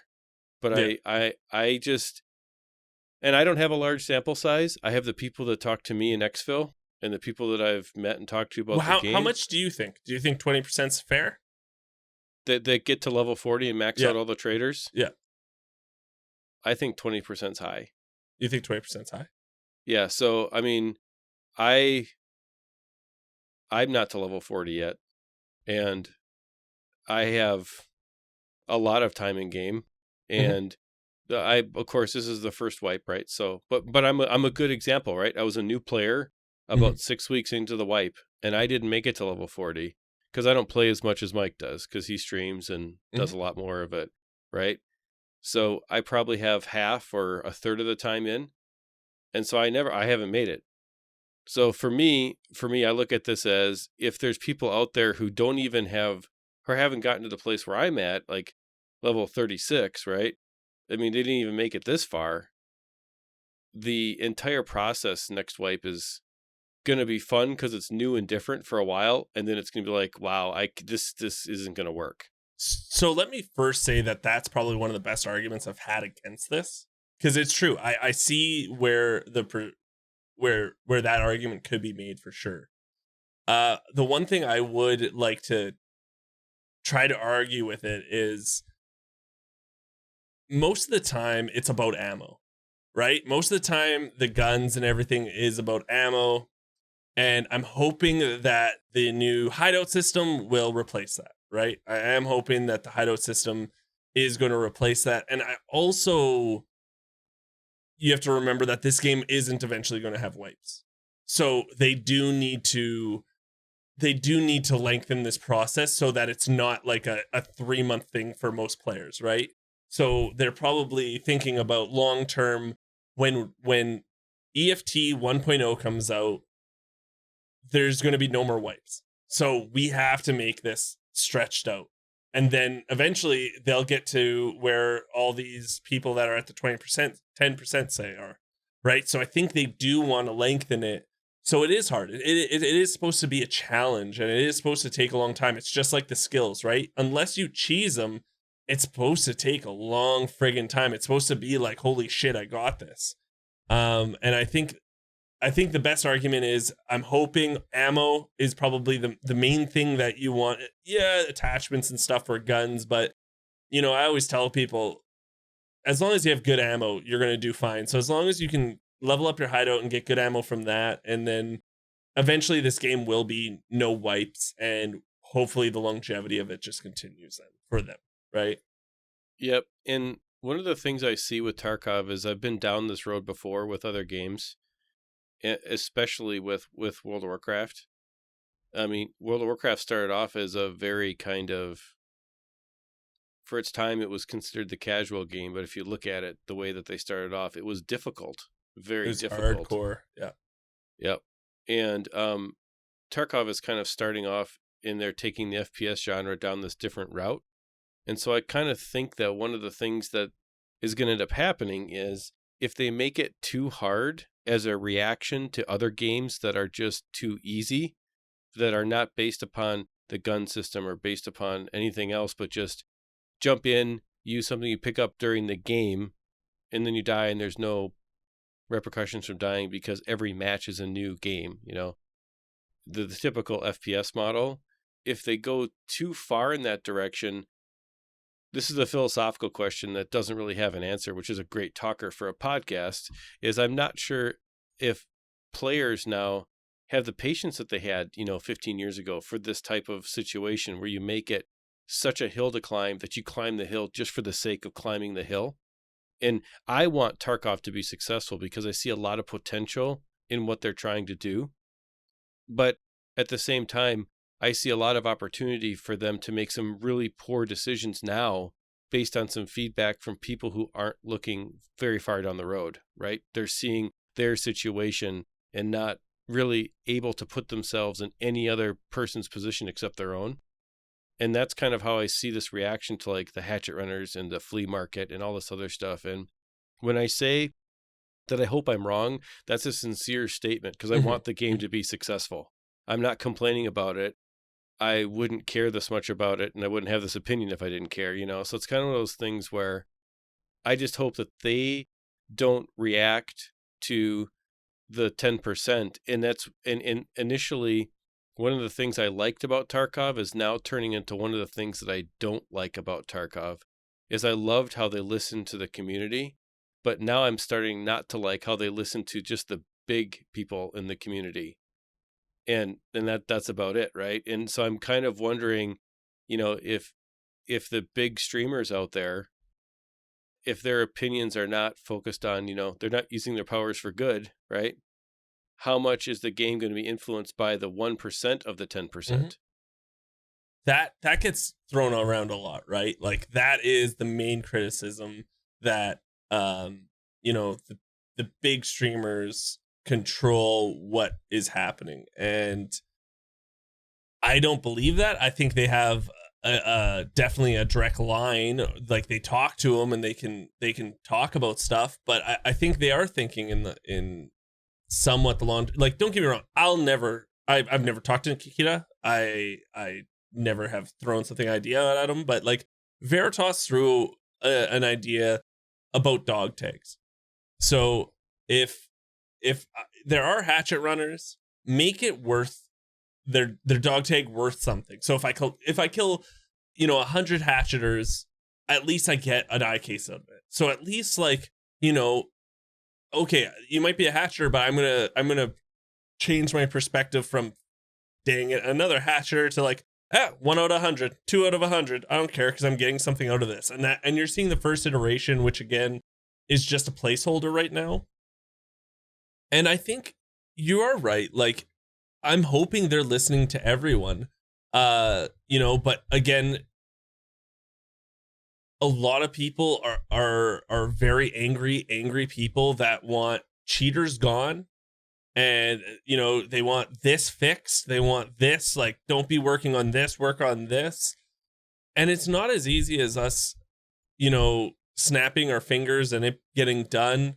And I've seen a lot of Reddit posts about some really good changes that I really do hope they make. Because some of those people that post on Reddit actually have amazing ideas. And I think they do. I hope they do, because I'm pretty sure, all the guys are on there looking at stuff. But you are 100% right. And I am for the gray line, right? I am for the casual, because this game would be nothing without it. My career would be nothing because, who would want to watch this game then? So no one's watching this game. No one's coming. But there does have to be a fine line. And again, this is beta. Like, let's try this out. And this is the best time. Like, I'm telling everyone in here listening that if you do not like this, first, give it a try. Second, if you don't like it, don't go nuts and start calling people names and start just yelling about it and getting angry, because then your opinion is tossed aside. The best thing we can do as a community is have a civil discussion and just say, I don't like this. This isn't fun anymore. I'm really, I'm quitting the game. F this, and just blasting on Twitter when they showed a new gun. You know what I mean? We have to have a civil discussion. And I'll tell you right now that I'll be the first person, because I do have a lot of people that casually play. I'll be the first person to talk to everyone and ask them, how are they liking it? Obviously my opinion is going to be different from everyone else's. And maybe, someone else's opinion might be different from, but we have to have a discussion if this is good or bad. And then we can go back on it. Okay, well, it was a bad idea. Maybe we'll talk about now the Gamma case being closed. You know what I mean? Like, that was talked about. That was something that was getting pushed by a lot of, 1%ers and stuff. And it didn't happen. They tested it out. They want to try it out. I'm all about that. If they want to try it out. I think pre-wipe event time was the stupidest time to try it out. It was so dumb. It meant nothing.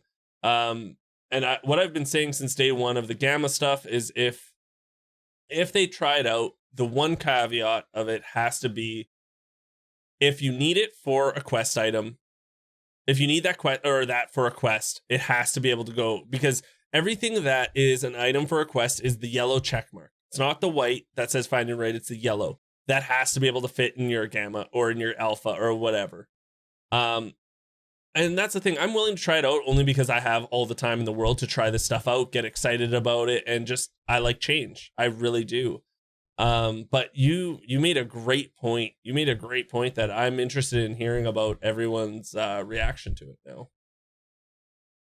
I think that one of the things that's really hard to do in this is to really look at play styles and play times of other people and to argue things from that perspective. And so that's what I really appreciate about what you brought up, Eric. Ronald, I guess. Because it's really hard for me to take off my hardcore casual hat or whatever you want to call me, right? I play a couple games a lot and look at it from a different perspective. Now, we talk to a lot of people that are newer, We talk to all types of playstyles, so I think we have a pretty good beat on it. And then we also have our own playstyle. I think the issue, at least the way I see it, is just that, is it's so hard to say, like, this is no longer fun, or, because it's easy for me to say, like, well, maybe you just need to play a little longer. It's like, there's a point where you don't want to do that. And I'm looking at myself playing Teamfight Tactics right now, okay? They release new seasons all the time. I don't read patch notes. I just get in and play the game. And every once in a while, there is a massive meta shift in that game. And I know it's because they released a patch and they nerfed something and buffed other things. But even if I went to go read the patch on what changed, I still don't know what it was that caused the massive meta shift because I'm not keeping up with it all the time.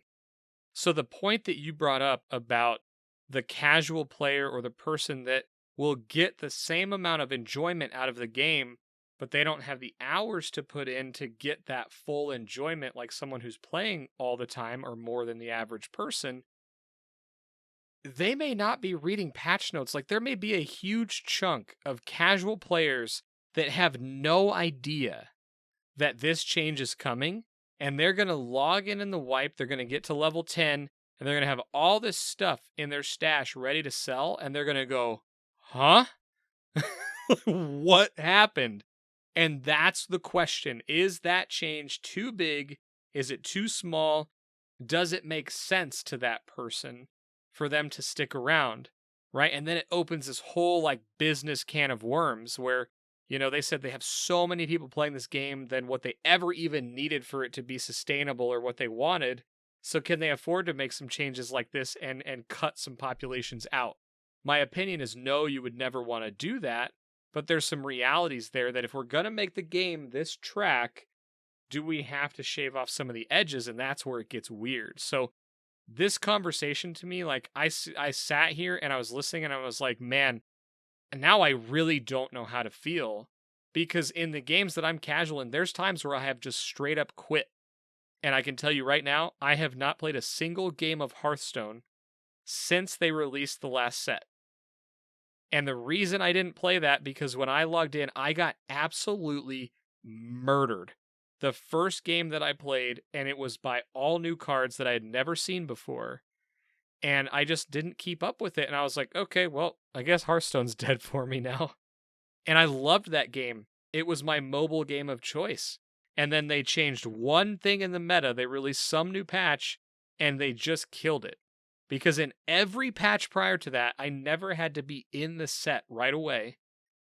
I could just kind of play my old deck, see what was going on. I could still be sort of competitive and know what was going on. But they did one thing a little too hard, which was, I'm guessing, was people saying, we need a fresh meta. I don't want the same old decks to work. So they moved that gray line a little bit more towards the hardcore, and boom, they lost me as a casual player. So I'm looking at this from the other shoe, and I'm like, man, I don't know. This could be really, really interesting. With Hearthstone, it is a total different ball game. That's like you have to buy packs, you know what I mean? And you don't gain, it doesn't matter how many wins you get. You only gain 10 gold per 3 wins. And I know this because I used to play Hearthstone for a living too. I used to, you know what I mean? Like I played for 2 years. I love Hearthstone. And I agree. Sure. I don't play ranked anymore because I have all the old sets, but like I only play arena and the battle royale mode, which I love. Not the battle royale, but yeah, is it that? That's what it's. Yeah, battle royale. The battle royale. I love that mode. But I know my place because you know what? If you want to be competitive, you do. Like if you want to be competitive in a game, you have to put a lot of time in it, right? Like if I wanted to be competitive in Hearthstone, I would have to start buying all the packs, getting all the meta cards, building these meta decks, and I know that it would take money and it would take a sure lot of time.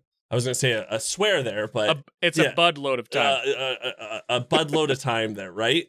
And what I'm hoping for, like, and the one thing you did say, Ronald, is like, when does the game become not fun for you? I don't want to say that because, it's not fun for me. It's just how does my like play style change? Like, when does it change? Because I'm still having fun right now, and I don't think I've ever had this much fun with a game that I've played full time ever for this much time, because it's just like getting into PvP is a blast. I don't care, you know what I mean? And the best part about Tarkov is, I can kill someone with PS ammo that was wearing something really good. You know what I mean? Like there's always a chance for you to kill someone with some mediocre stuff. And I think the best part about it also means just because this guy's running the best stuff doesn't mean they're the best player or they're a juggernaut. Yes, it gives them a slight advantage. It might give them a good chunk of advantage, but it doesn't mean it's the end all be all. And I really don't want the casual player base to go. What I'm hoping for is Wipe to come, and I know a lot of people will come back. And it's going to be interesting because no drops are happening, right? There's no drops because a lot of people came and got all these drops. So it was a good stepping stone for them, right? And then they could sell it on the flea market. They could sell all that stuff on the flea market, get at least a starting $1 million in stash or something. And you're right. Like, are the casuals relying totally on the flea market? And is that how they're playing the game? Like, I don't have Yager level, blah, blah, blah. So I buy my PKO6s only from the flea market then, right? But again, I'm hoping that them selling out of stuff will make everyone change too. But I do like your point.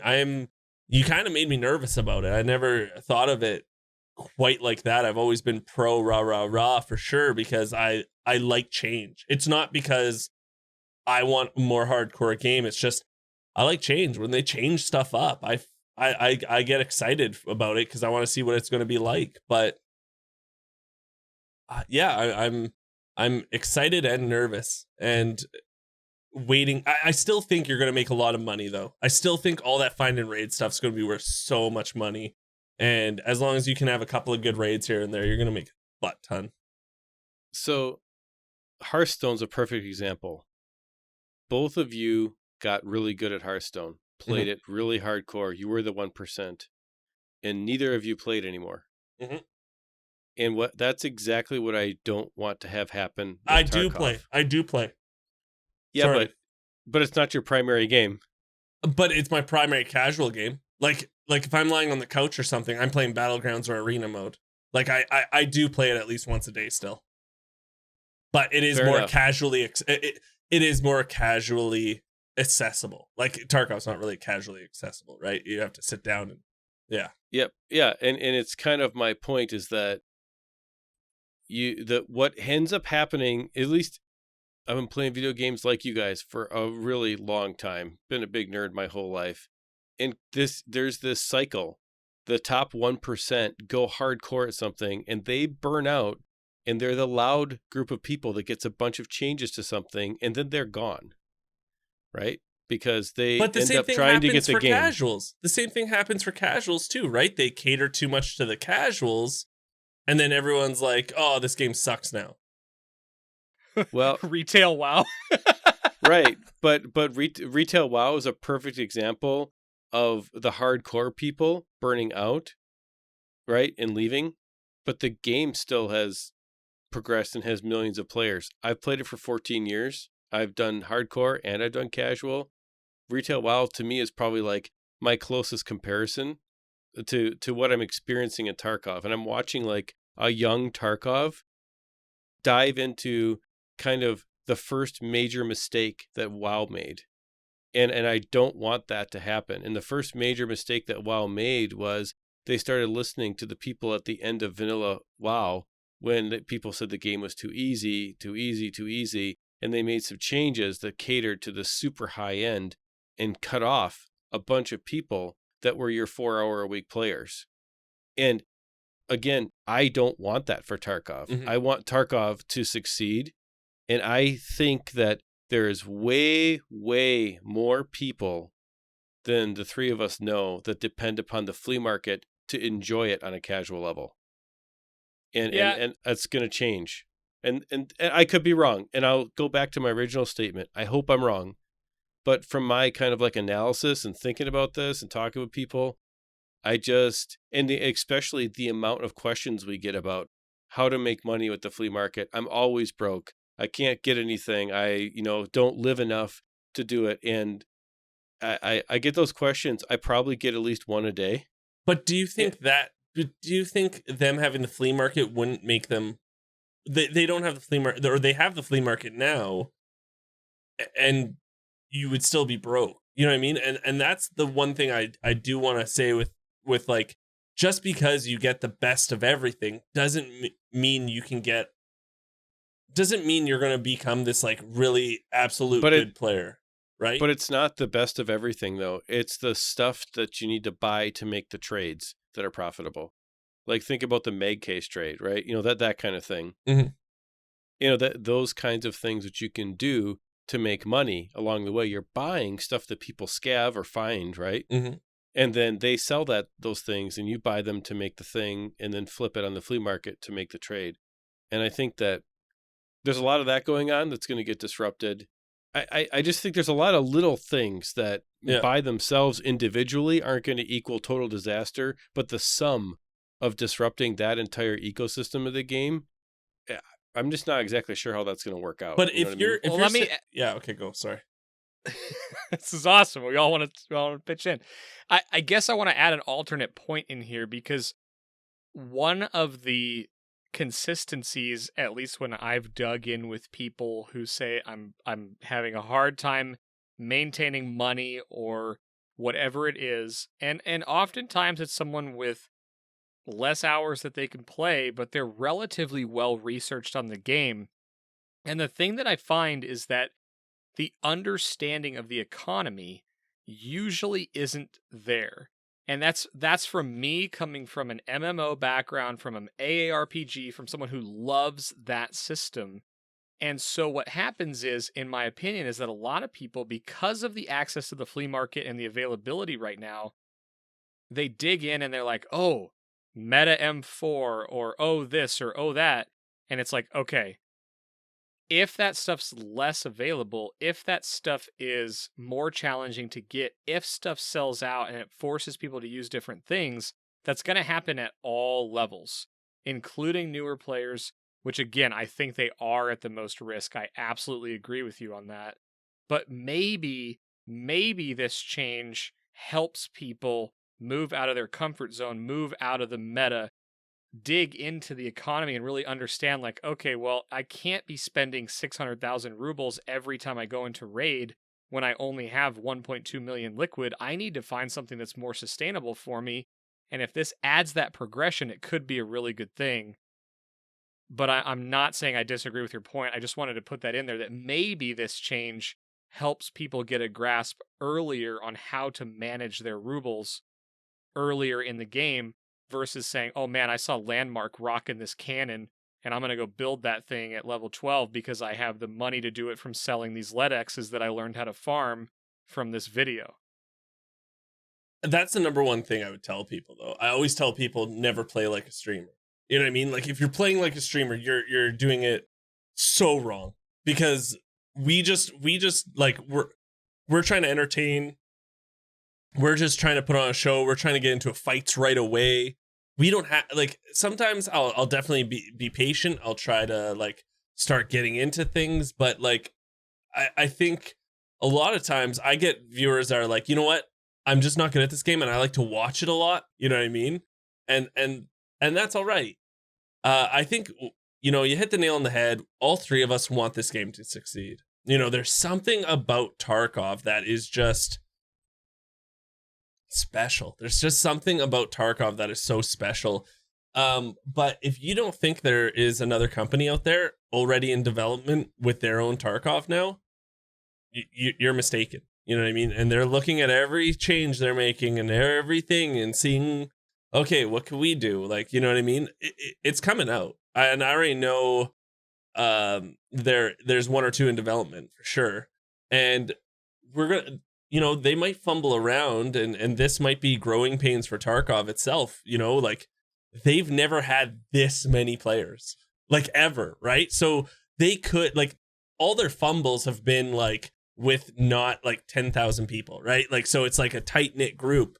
And now it's with like this mass 100,000 people are playing this game. You know, 150,000 people are playing this game. Maybe 200. I don't know how many, but a buttload are playing this game. darkness. And once wipe comes, and like you said, not everyone's hardcore like us and has their ear to the ground. So they're just like, oh, wipe happened. Like 2 days after, they could be like, oh, wipe happened. Okay, I'll jump in and see what it's like. And the other thing I want you to think about is, or like people to think about is, they worry about all the 1%er and where the 10%ers are.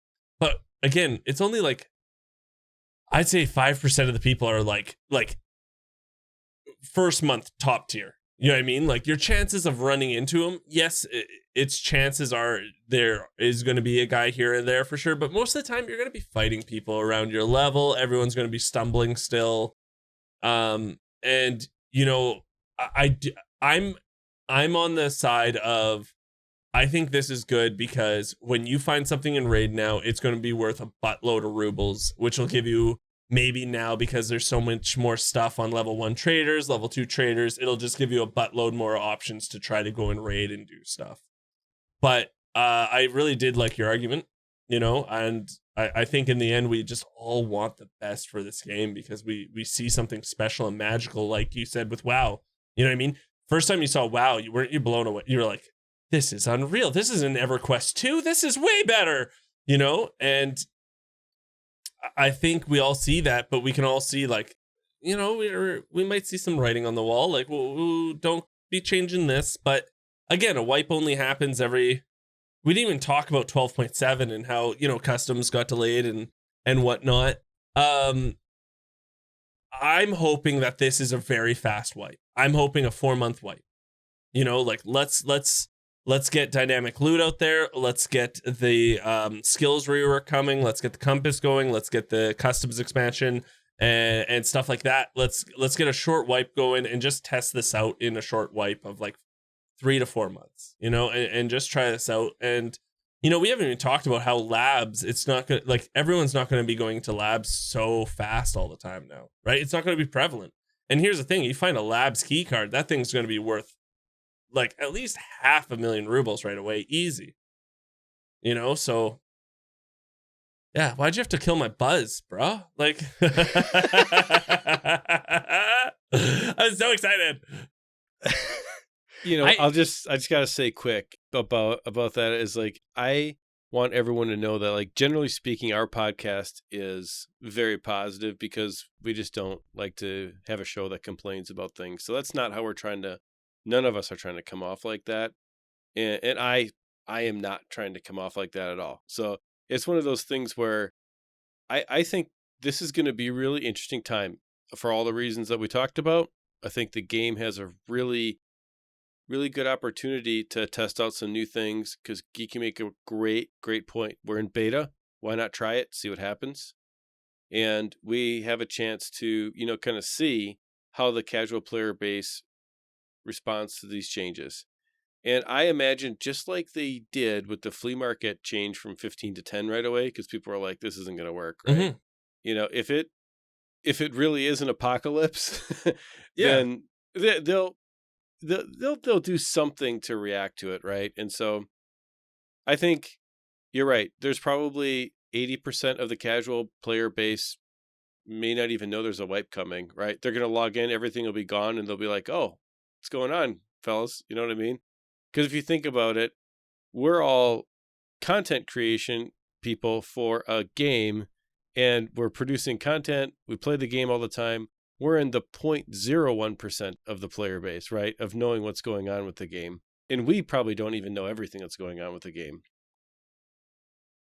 I think it's good discussion. And I think it's one of those good topics that if you're listening to this or watching this and you've got feedback or questions or things like that, it's a good thing to put in Discord. It's a great thing to hop into Geek's Twitch channel, talk to him about, because I'm sure that can spark good decision. And I'm always for that stuff, right? Like I'm always for a good discussion. Like you made a valid point and you weren't just like, this is the stupidest thing, because, you know, you didn't just say because it's stupid, right? Or, you know, I get you can't always have a good discussion over like me being the main facilitator and you just typing at a keyboard. But I do like to think, like, I try to read every single line of whoever's in there. I try my best, right? And I want a discussion with it because I know my view is skewed. I know if you told me that there was only going to be level 1 and 2 traders and then get rid of the rest, it's all like it's find and raid and everything, I'd love that. Like that would make me excited. You know what I mean? Like get rid of level 3, 4 traders, everything else you have to find and raid because that's just the way it is, or you have to craft it. Everything above level 2 is all craftable. I like that aspect. You know, I want that aspect to it. I would like that, and I would like to try that game. But here's the thing. Is it going to turn off hundreds of my viewers and then in turn will turn me off? Not because I lost them, but because they're buddies and they're friends. And if my friends aren't having fun with the game I'm playing, I can't have that. You know what I mean? Like I'm already having fun as it is right now, so it wouldn't make a big deal to me, right? It's just a couple annoying things that I would like fix, but I know it's just the easy, like it's the easy shield all content creators for this game sit behind. It's beta. Let's try it out because they do make changes. It went from 15 to 10. Maybe it'll go from 10 to 5 now. Maybe, you know, find and raid flea market will happen, but the change, you know, people want a compass. You know, I don't want that, but a lot of other people do. You know, so I think they are listening to what everyone's saying in this game. You know, the hardcore people don't need certain things, but they want to bring it in because it will help new players. You know, we don't need the tutorial, and I don't want them to have a tutorial, by the way, because my video is crushing it on YouTube for a beginner guide. But that's neither here nor there. But they have to add one, and they know they have to add one because you know the beginning part of my video is like, where's the tutorial? I freak out about where's the tutorial. There needs to be a tutorial.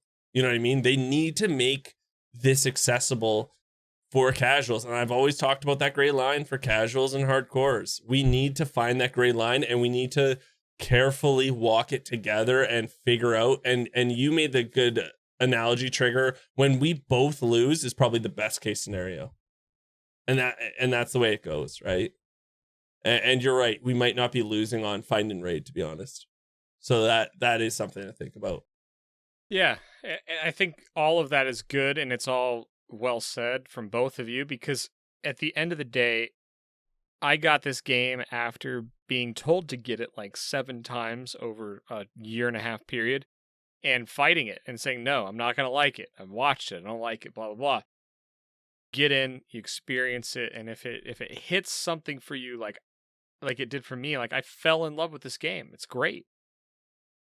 I don't want it to fail. I don't want it to make people upset. I want people to enjoy it. I think the one thing that Tarkov has going for it is they have said from the onset, this is a hardcore FPS, MMO, whatever it is. And so I don't think anybody gets into this game expecting an easy time. But I do think everybody that gets into this game for the first time gets their expectations blown out of the water with how hard it is to pick up. So the gray line, I love that you brought that in because it helps me kind of think about where that line is right now and which way it's moving with certain changes, and just realizing how big this one potentially is. And again, we've got a couple thousand people that listen to this every week. You've got hundreds, if not thousands, of people tuning in every single day when you're streaming. That's a relatively tiny population of people that play this game, you know? So it's just super, super interesting. But at the end of the day, I want it to be successful because I love the game. And I'm not shy about saying that. And I also think that we're not going to shy away from a topic like this, to Ronald's point, that, you know what? I don't think we're being negative about it. I think we're trying to explore all of the different aspects, even the ones that don't match any of the 3 of our play styles. I'm trying to consider that as well. And again, we're not going to do it perfectly, but I think we've done a pretty good job here of taking this issue and breaking it down on multiple episodes now, because it could be one of the most impactful changes, certainly for the time period that we've played the game. But it sounds like it could be one of the biggest ones for you as well, Geek, since you've started playing. Yeah, you know, what you said, I just lost my train of thought. But what you were saying about gray lines is just something that I hope as a content creator everyone's thinking about, you know. And I think everyone has to think about, eventually this game can't have white, so we have to eventually, like, how long would you play this game if there wasn't a wipe then, right? Like, the carrot has to be on the stick for a little while. And they did talk about having 2 concurrent PMCs. You're running 2, so one's constantly wiped, the other one's not. But I'd like to think that, oh, that's what I was going to say. Sorry, I was just trying to dig in my head here. But your buddy can tell you, get ready to get your ass handed to you, and like, you've never played a game like this. It's a first-person shooter, I know, but you're going to get like destroyed against bots and stuff. And you can come in with this like, okay, I'm going to get destroyed, but you don't understand how helpless you really are in this game, right?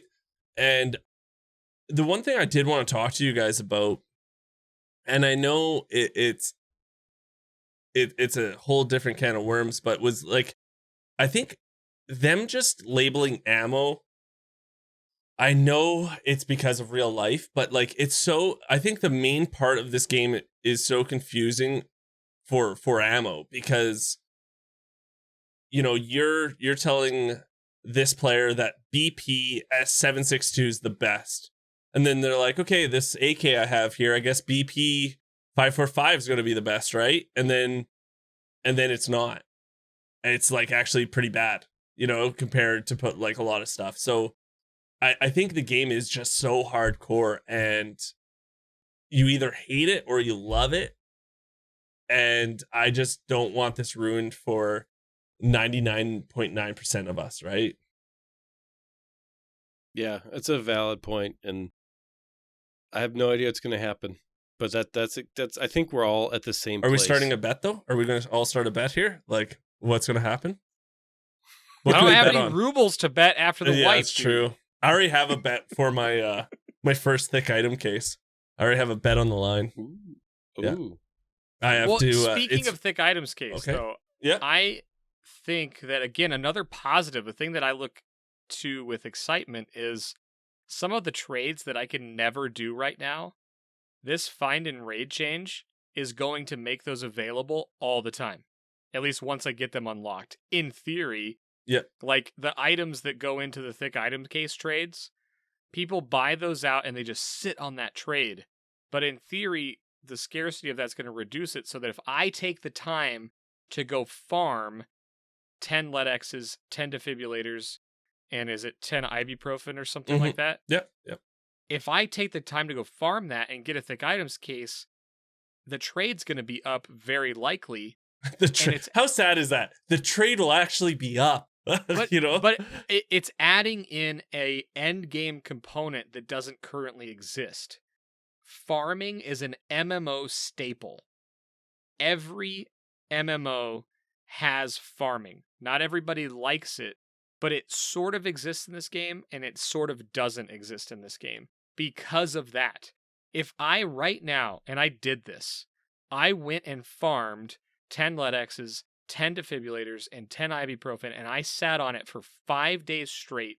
I set alarms, and I tried for 5 days on every therapist reset to get a thick items case, and I not once was able to time Did it you right really to do get that? the trade. Yes, 100% I tried this. And I got to the point where I was absolutely so mad that I just sold everything and I paid the difference for the case. And I haven't talked a whole lot about it because I didn't want to freak people out or make them upset. Yeah. But that has to change. It's something that, again, what little soapbox I have, I was like, you can't put end game items in fixed spawn locations and then put high-end trades, and then the system that's available for that high-end item isn't even available to me when I spent hours farming that. That's getting fixed with this change, and that's exciting because it needs to be that way to really have a true end game, in my opinion. You know, there are rare items in MMOs that can only be found through farming or for groups of people going after them to get one person an item. It's just something that's critical to the MMO mindset. This game needs that, in my opinion. It's not the way that I normally play MMOs, but it needs it. And I wanted to experience it and earn a thick case, and I couldn't even do it. And I got to the point where I was like, well, this is stupid. If I didn't get it in 5 days on 6 attempts a day, the odds of me getting it over the next week are basically 0. You're 100% right, Trig. Ronald is a crazy person. This change is going to be amazing. I don't know what we're worried about. I think Ronald's just a conspiracy theorist, and next he'll tell us about some things in the sky that are causing a whole bunch of crazy stuff. I think your signal's breaking up there, Geek.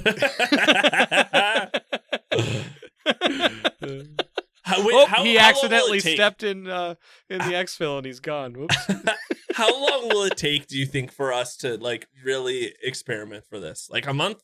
We'll be able to decide within the month, you think, or 2? Here's the issue with that question too. I think that I can go into factory within 2 hours and probably get to the flea market, and that's not everybody, right? I love for factory. Sure. Yeah, and so level 10, to get to level 10, you're saying, right? To get to level 10, it'll take like Right, but it comes back to this whole: who are they listening to? Who's going to take the time to put the info out there? Because the player that doesn't even realize the wipe happened and logs in a week later because they had time are going to be like, oh, the wipe's here. What the heck? Right? And then by that time, all of the hardcore people are already going to be well into this new system. So I hope, for the sake of this change, that they don't measure it or measure the responses to it for weeks. But that's not likely to be the case. Well, Ronald's laughing over here. How long do you think it would be for a casual person to get to level 10? 2 months? 4 or 5. Yeah, I'd say 4 to 6 weeks. Yeah. So by then we can try to see. And that's only if they can get through some tasks, right? So you figure a casual person is going to kill 2 to 3 scavs every raid. And so you do that, you get 1,000 XP, 1,500 XP. I mean, you're on a 4 to 6, maybe 8 week, I think 2 month grind. So yeah, I don't know. We'll see. Yeah, I think the wipe is going to... Yeah. I still maintain everything that I said because I've literally... Your Honor, I still maintain. But I'll be honest with you, I've spent a lot of time thinking about this, and I always get back to the same place, right? I always get back to because did you guys ever try Rust? Yes. Okay. Rust was probably the most hardcore game that I've ever played in its first very alpha stage, where literally you build a base, and your base, everything is persistent. You may log out, but your guy's still sitting there. So if you don't protect what you have, so it turned into this like crazy situation with my friends. We'd all take shifts logging in, and it was just it was crazy, right? And so I think about like, okay, so there's that edge of hardcore. We're not there, thankfully, because that would be ridiculous. And we're kind of in this weird mid zone where all the people who want it changed in any particular direction are tugging on it because of basically it comes down to the amount of playtime they have. And unfortunately, if you have a limited amount of playtime, you also have a limited amount of time to give feedback and be loud on forums and things like that. Yeah. So the tug is always going to come from the high playtime, high amount of interaction, high amount of, vocal crowd. And I saw that happen this wipe with the hatchet runner thing. And I've watched a lot of people be mad about that or have strong opinions, and listening to their reasoning, it was just interesting. I think a lot of this comes down to, if you only play for 4 hours a week, okay, you're if you can even get to the point where you understand how this change will affect you, I'd be surprised. It's going to hit you like a ton of bricks sometime when you get around level 10 and you're not able to use the flea market like you can now. And I think that's kind of what's going to happen, and that's what I'm worried about. I'm worried about 6 weeks to 8 weeks in, and half the casual player base saying, "Oh, that's the way this is going to be." Yeah, I'm just done. But we're You know? also underestimating people. I think you're underestimating people. We're acting like they're not going to have stuff from a raid. You know what I mean? We're acting like they're not going to be able to collect a bunch of items from a raid. Well, let me ask a question based on that. Why do you, I want to ask both of you simple answers here. Why do you play this game? Geek, why do you play this game, Ronald? So I hope to one day see Ronald in the battlefield so I can headshot him and then just keep doing it. You know, just that's great, right? You're a PvPer. I get it. That's why you play the game. But why do you like the PvP in this game? So what I do like in this game is I love the loot aspect. I love the PvP aspect. I love the customization aspect. It's not just like I like PvP and this is the most fun PvP. It's everything. Like I love looting. I when people ask me what I am, Chad or a rat, I say beaver, because sometimes I go in my dam and I just hide and I try to get my stuff. And sometimes I go after that wood. You know what I'm saying? So I like Don't finish the point. I'm not going to let you finish the point. We'll come back. Okay. Eric, why do you play this game? I've answered that question. Asked and answered. Next question, Judge. No, I'm saying it though, like a high level. Why do you play the game? So I know what you're getting at, and I'm not going to fall into your trap. No, sir, this isn't a trap. It's not a trap. I have a point, then. but I want to hear. I want to hear why you play the game. So not how you play it, why you play it. I play it primarily because I have friends that play it. I'm not an FPS first gamer. However, I do enjoy FPS games, and Tarkov is the first FPS game that I've played in probably the last 5 or 6 years. I took a break from it, and I've talked about it on other podcasts on why. But in general, I like the community that we've built around playing Tarkov together, right? I bought the game because you bought the game in December, and 3 days later, you're like, you got to try this. Just buy it. If you hate it, I'll buy it for you. So, and that's how we tried, right? And so we started doing that. Now, what I've developed into is, I think the complexity of the in-game economy is fascinating. And I think that because of that complexity, I have the opportunity as someone who is not going into a factory raid and able to kill 14 scavs and 4 PMCs and get out with a bunch of gear and loot. I think the complexity of the flea market system and the fact that it allows me to even have access to the same thing that you can do because you're good at playing FPS games, that I think is a great equalizer. And if that gets taken away, people like me are never going to have access to that stuff. Or a much limited access to it. You weren't supposed to finish. The reason I asked why is because I know that. I know that about you, and I felt like I knew what Geek's answer was to why.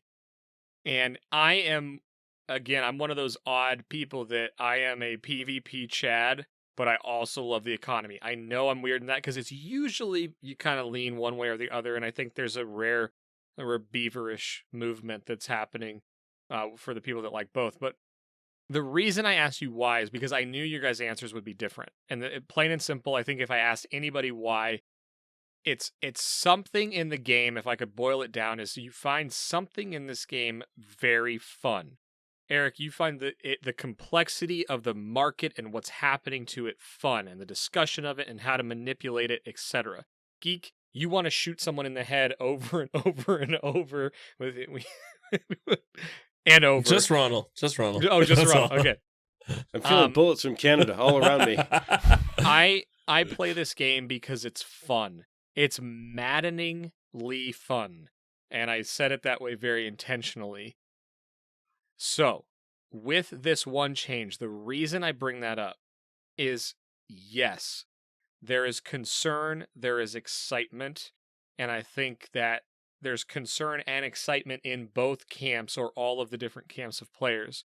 And so my question is this: in the new system, when you loot an item and you survive the raid, how exciting is that going to be under the new find and raid change when you get out and you got something that you know is valuable?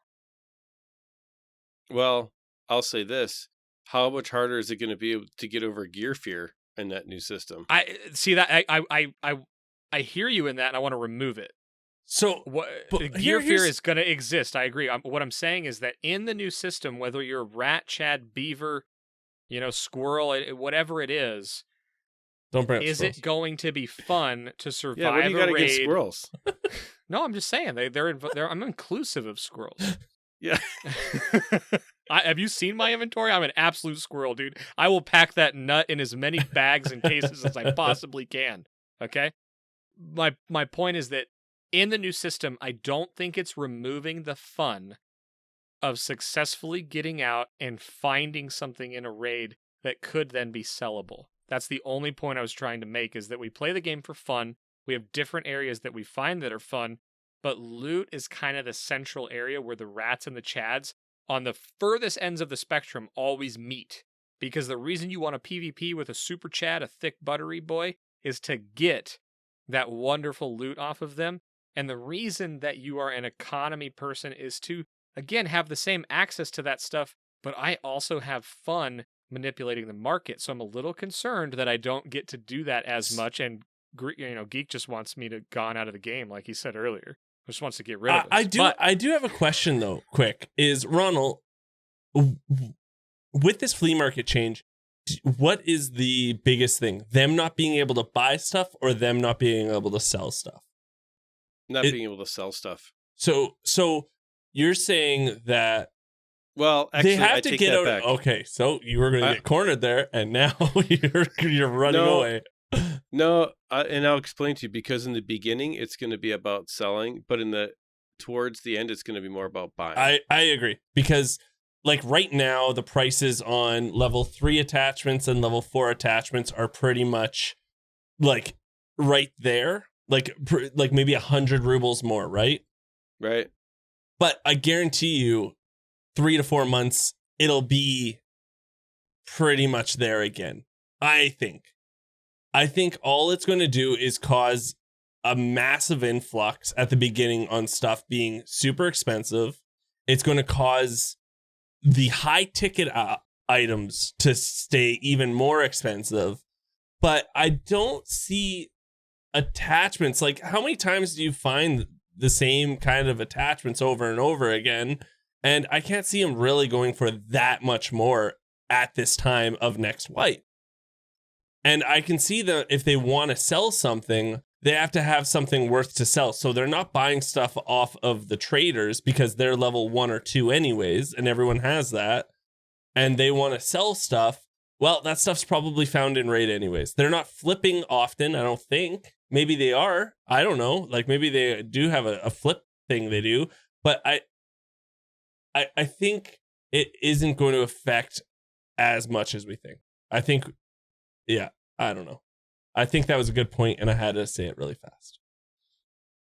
It is a good point. It's a fair point, and it's the counter to my basic opinion, right? Yeah. And so that's why I said it.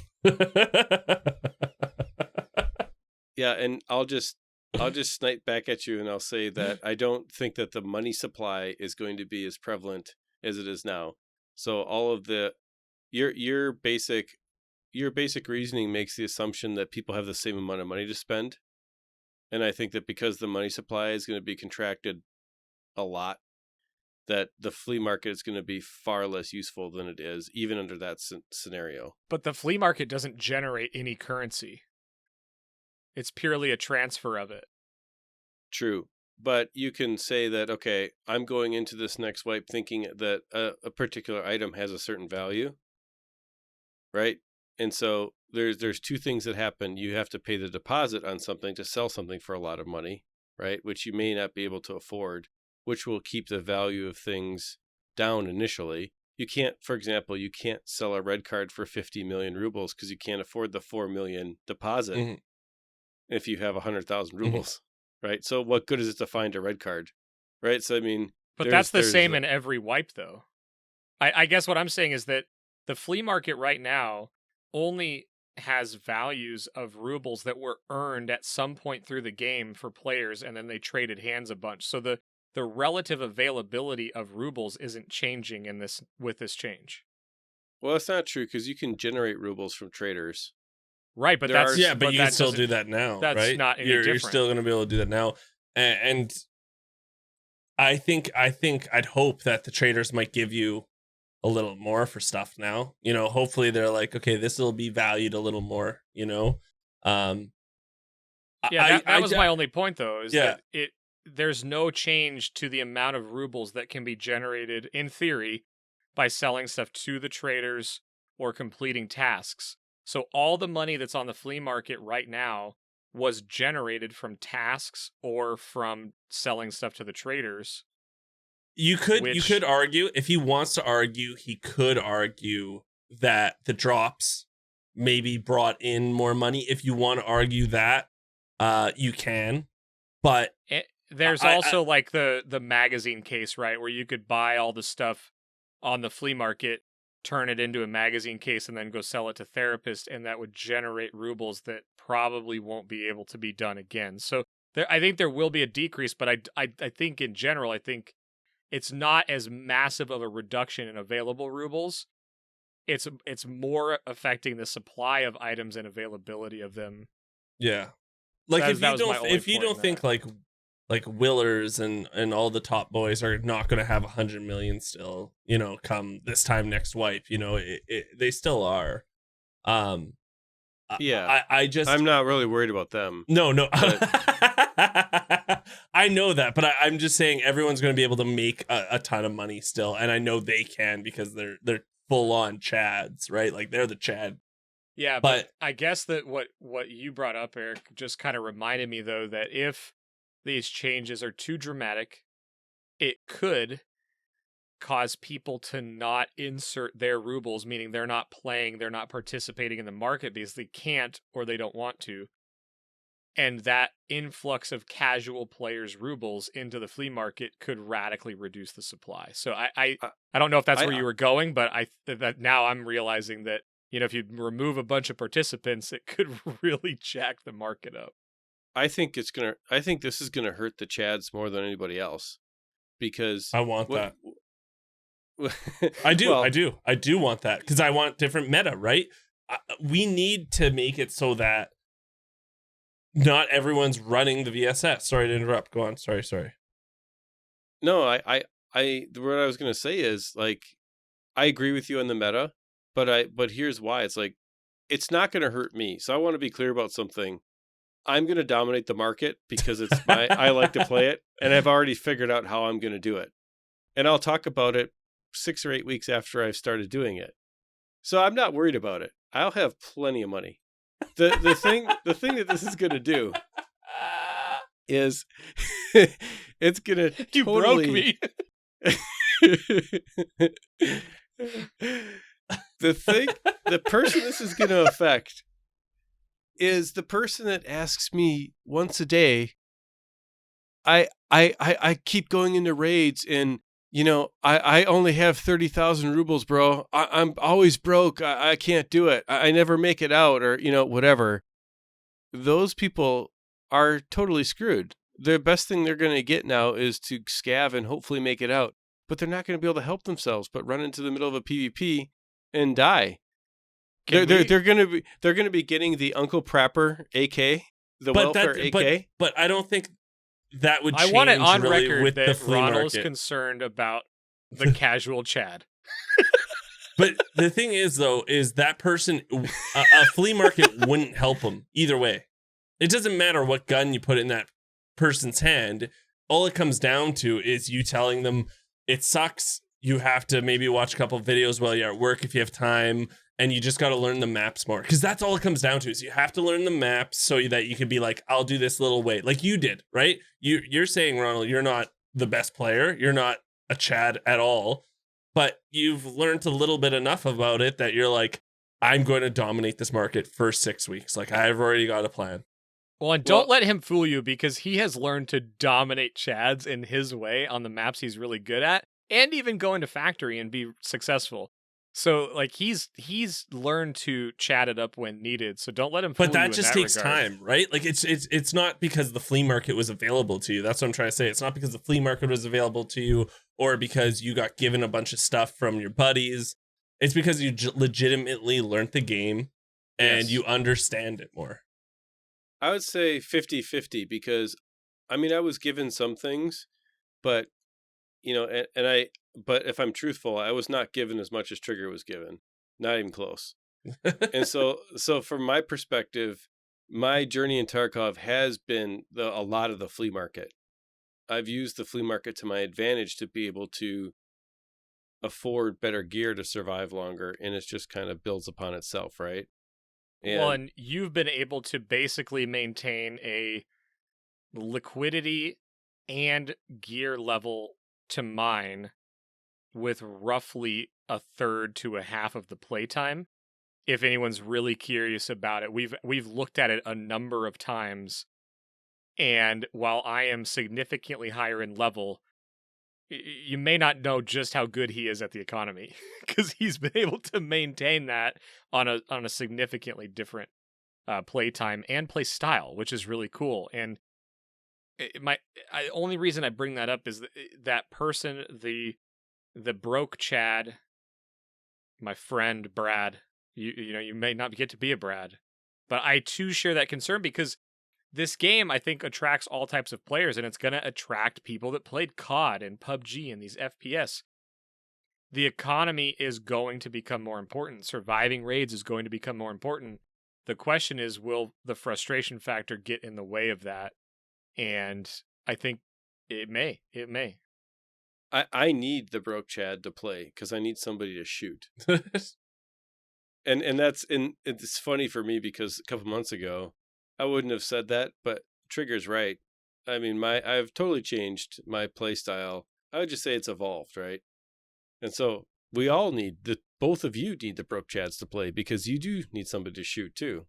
And that's the thing about, we got to have the player base, all the players playing, not just the ones that can make a bunch of money, or not just the ones that are so good at PvP that they don't have to worry about money. Like going to factory, any more gear? Okay, I'll go farm factory for the afternoon, Your DMs are going to explode with how you're going to make money, dude. I can't get off it. I'm not telling anybody anything for like 6 weeks, because I think I've actually figured it out. So you're going to make me watch the video when you release it too. I don't want to know, because I'll be like, I'm doing it. Like, I don't want to know, but I'm excited to hear about it. So if there's a way still to dominate the marketplace, then it's still possible, right? Like it. Mm-hmm. Yep. but I'll say it's totally still possible. But here's the problem: I don't think there's very many 20,000 plus hour WoW players playing Tarkov. And that's what I am. That has something to do with WoW, eh? Has to do something with WoW there, buds, eh? So one last thing I do want to bring in, though, and this might change everything. Perfect. Yeah. At 2 hours and 20 minutes in, I love it. Okay, I go. I just want to. I heard a rumor that it's neither confirmed nor denied when we have started, or when we record this podcast. If you buy something off the flea market, it's still considered found in raid. That would change a lot. Maybe I should have said that way like an hour and a half ago, but yeah, that would change everything, right? Like, what happens if they made that change, right? Do you think that would be more fair then? Anyways, guys, thank you for joining Exfil Podcast. I love you guys. This is my podcast. I do it once a week. You should check it. No. So you're saying that if I sell you something on the flea market that I found in the raid, it still is found in raid when you buy it? Yes. Because technically, like the way there's no way though. That's gonna kill every task. Yeah, Yeah, they can't do that. There's they no can't do way. that. There's no way. Yeah, no, you're 100% right. Trigger, on that. quiet. That's how I'm going to get through all the tasks this way. Okay, that's what. Okay, that's. I need 1,000 There's cans of no Tashanka. way. Everybody There's no quiet. No, Exit. you're 100% right. Okay, I didn't think about that. I just heard that today. Clean was talking about it, but No way, Clean. Sorry, bud. But that, yeah, that I didn't even think of that. Yeah, there's no way. That would just ruin the task progression in the game. It would 100%. But what happens if that happened?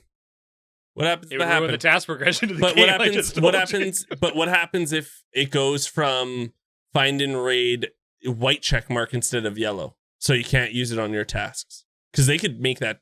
They you know could what I mean? do that. Yeah, they could do that. I mean, right?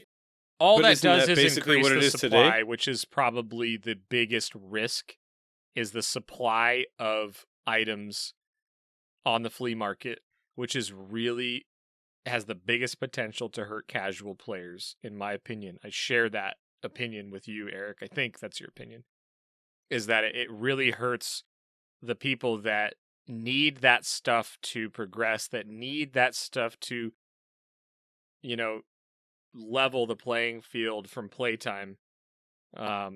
Which again, The it's thing is, when I'm Exfil camping you, I don't want to hear any complaints. When I hit you with a Mosin with a scope on it, wearing a scav vest, if anybody comes and complains, I'm going to remind them that they wanted this change. Thank you guys so much for the Exfil podcast again. Next week, we're going to World of Warcraft. It's going to be called Welcome to the Auction House, bitches, and you're ready for it. So thank you for the last episode. I do think that it's actually like, I mean, again, I really sincerely hope that if you were listening, you made it all the way to the end, because there's really not negative connotivity here, and we've said it a few times throughout the couple of episodes, because it's really fun to discuss this. Like, honestly, we've spent an hour on this one topic. It's not going to stop. We encourage the conversation.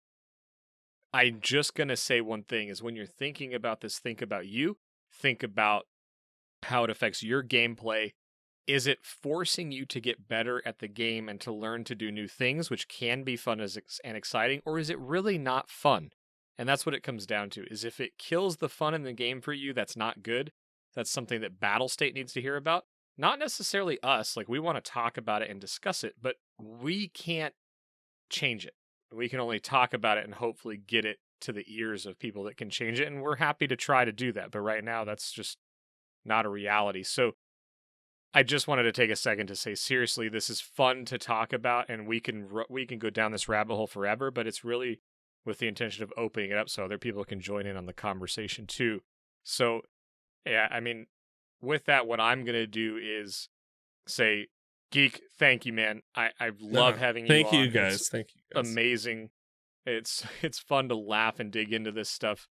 I'll let Ronald kind of take us out here, and also make sure to give you a chance to promote where people can find you and talk to you. No one's going to want to talk to me after this, you guys. You guys are monsters. I'm going to edit it to make you look like a monster, sir. Yeah, I wish I could echo Trigger's comments. It's been great to have you on the show. That's awesome. Blah, blah, blah. It's time to go. But seriously, aside from you shooting at me from Canada, it has been great to have you on the show. And we always appreciate you coming on. And I'm happy that you're here for a second time. I'm looking forward to the third time, because it's just going to be much more fun. We have to do one 2 months in. You have to promise me I'll get back in 2 months in so we can revisit this topic, please.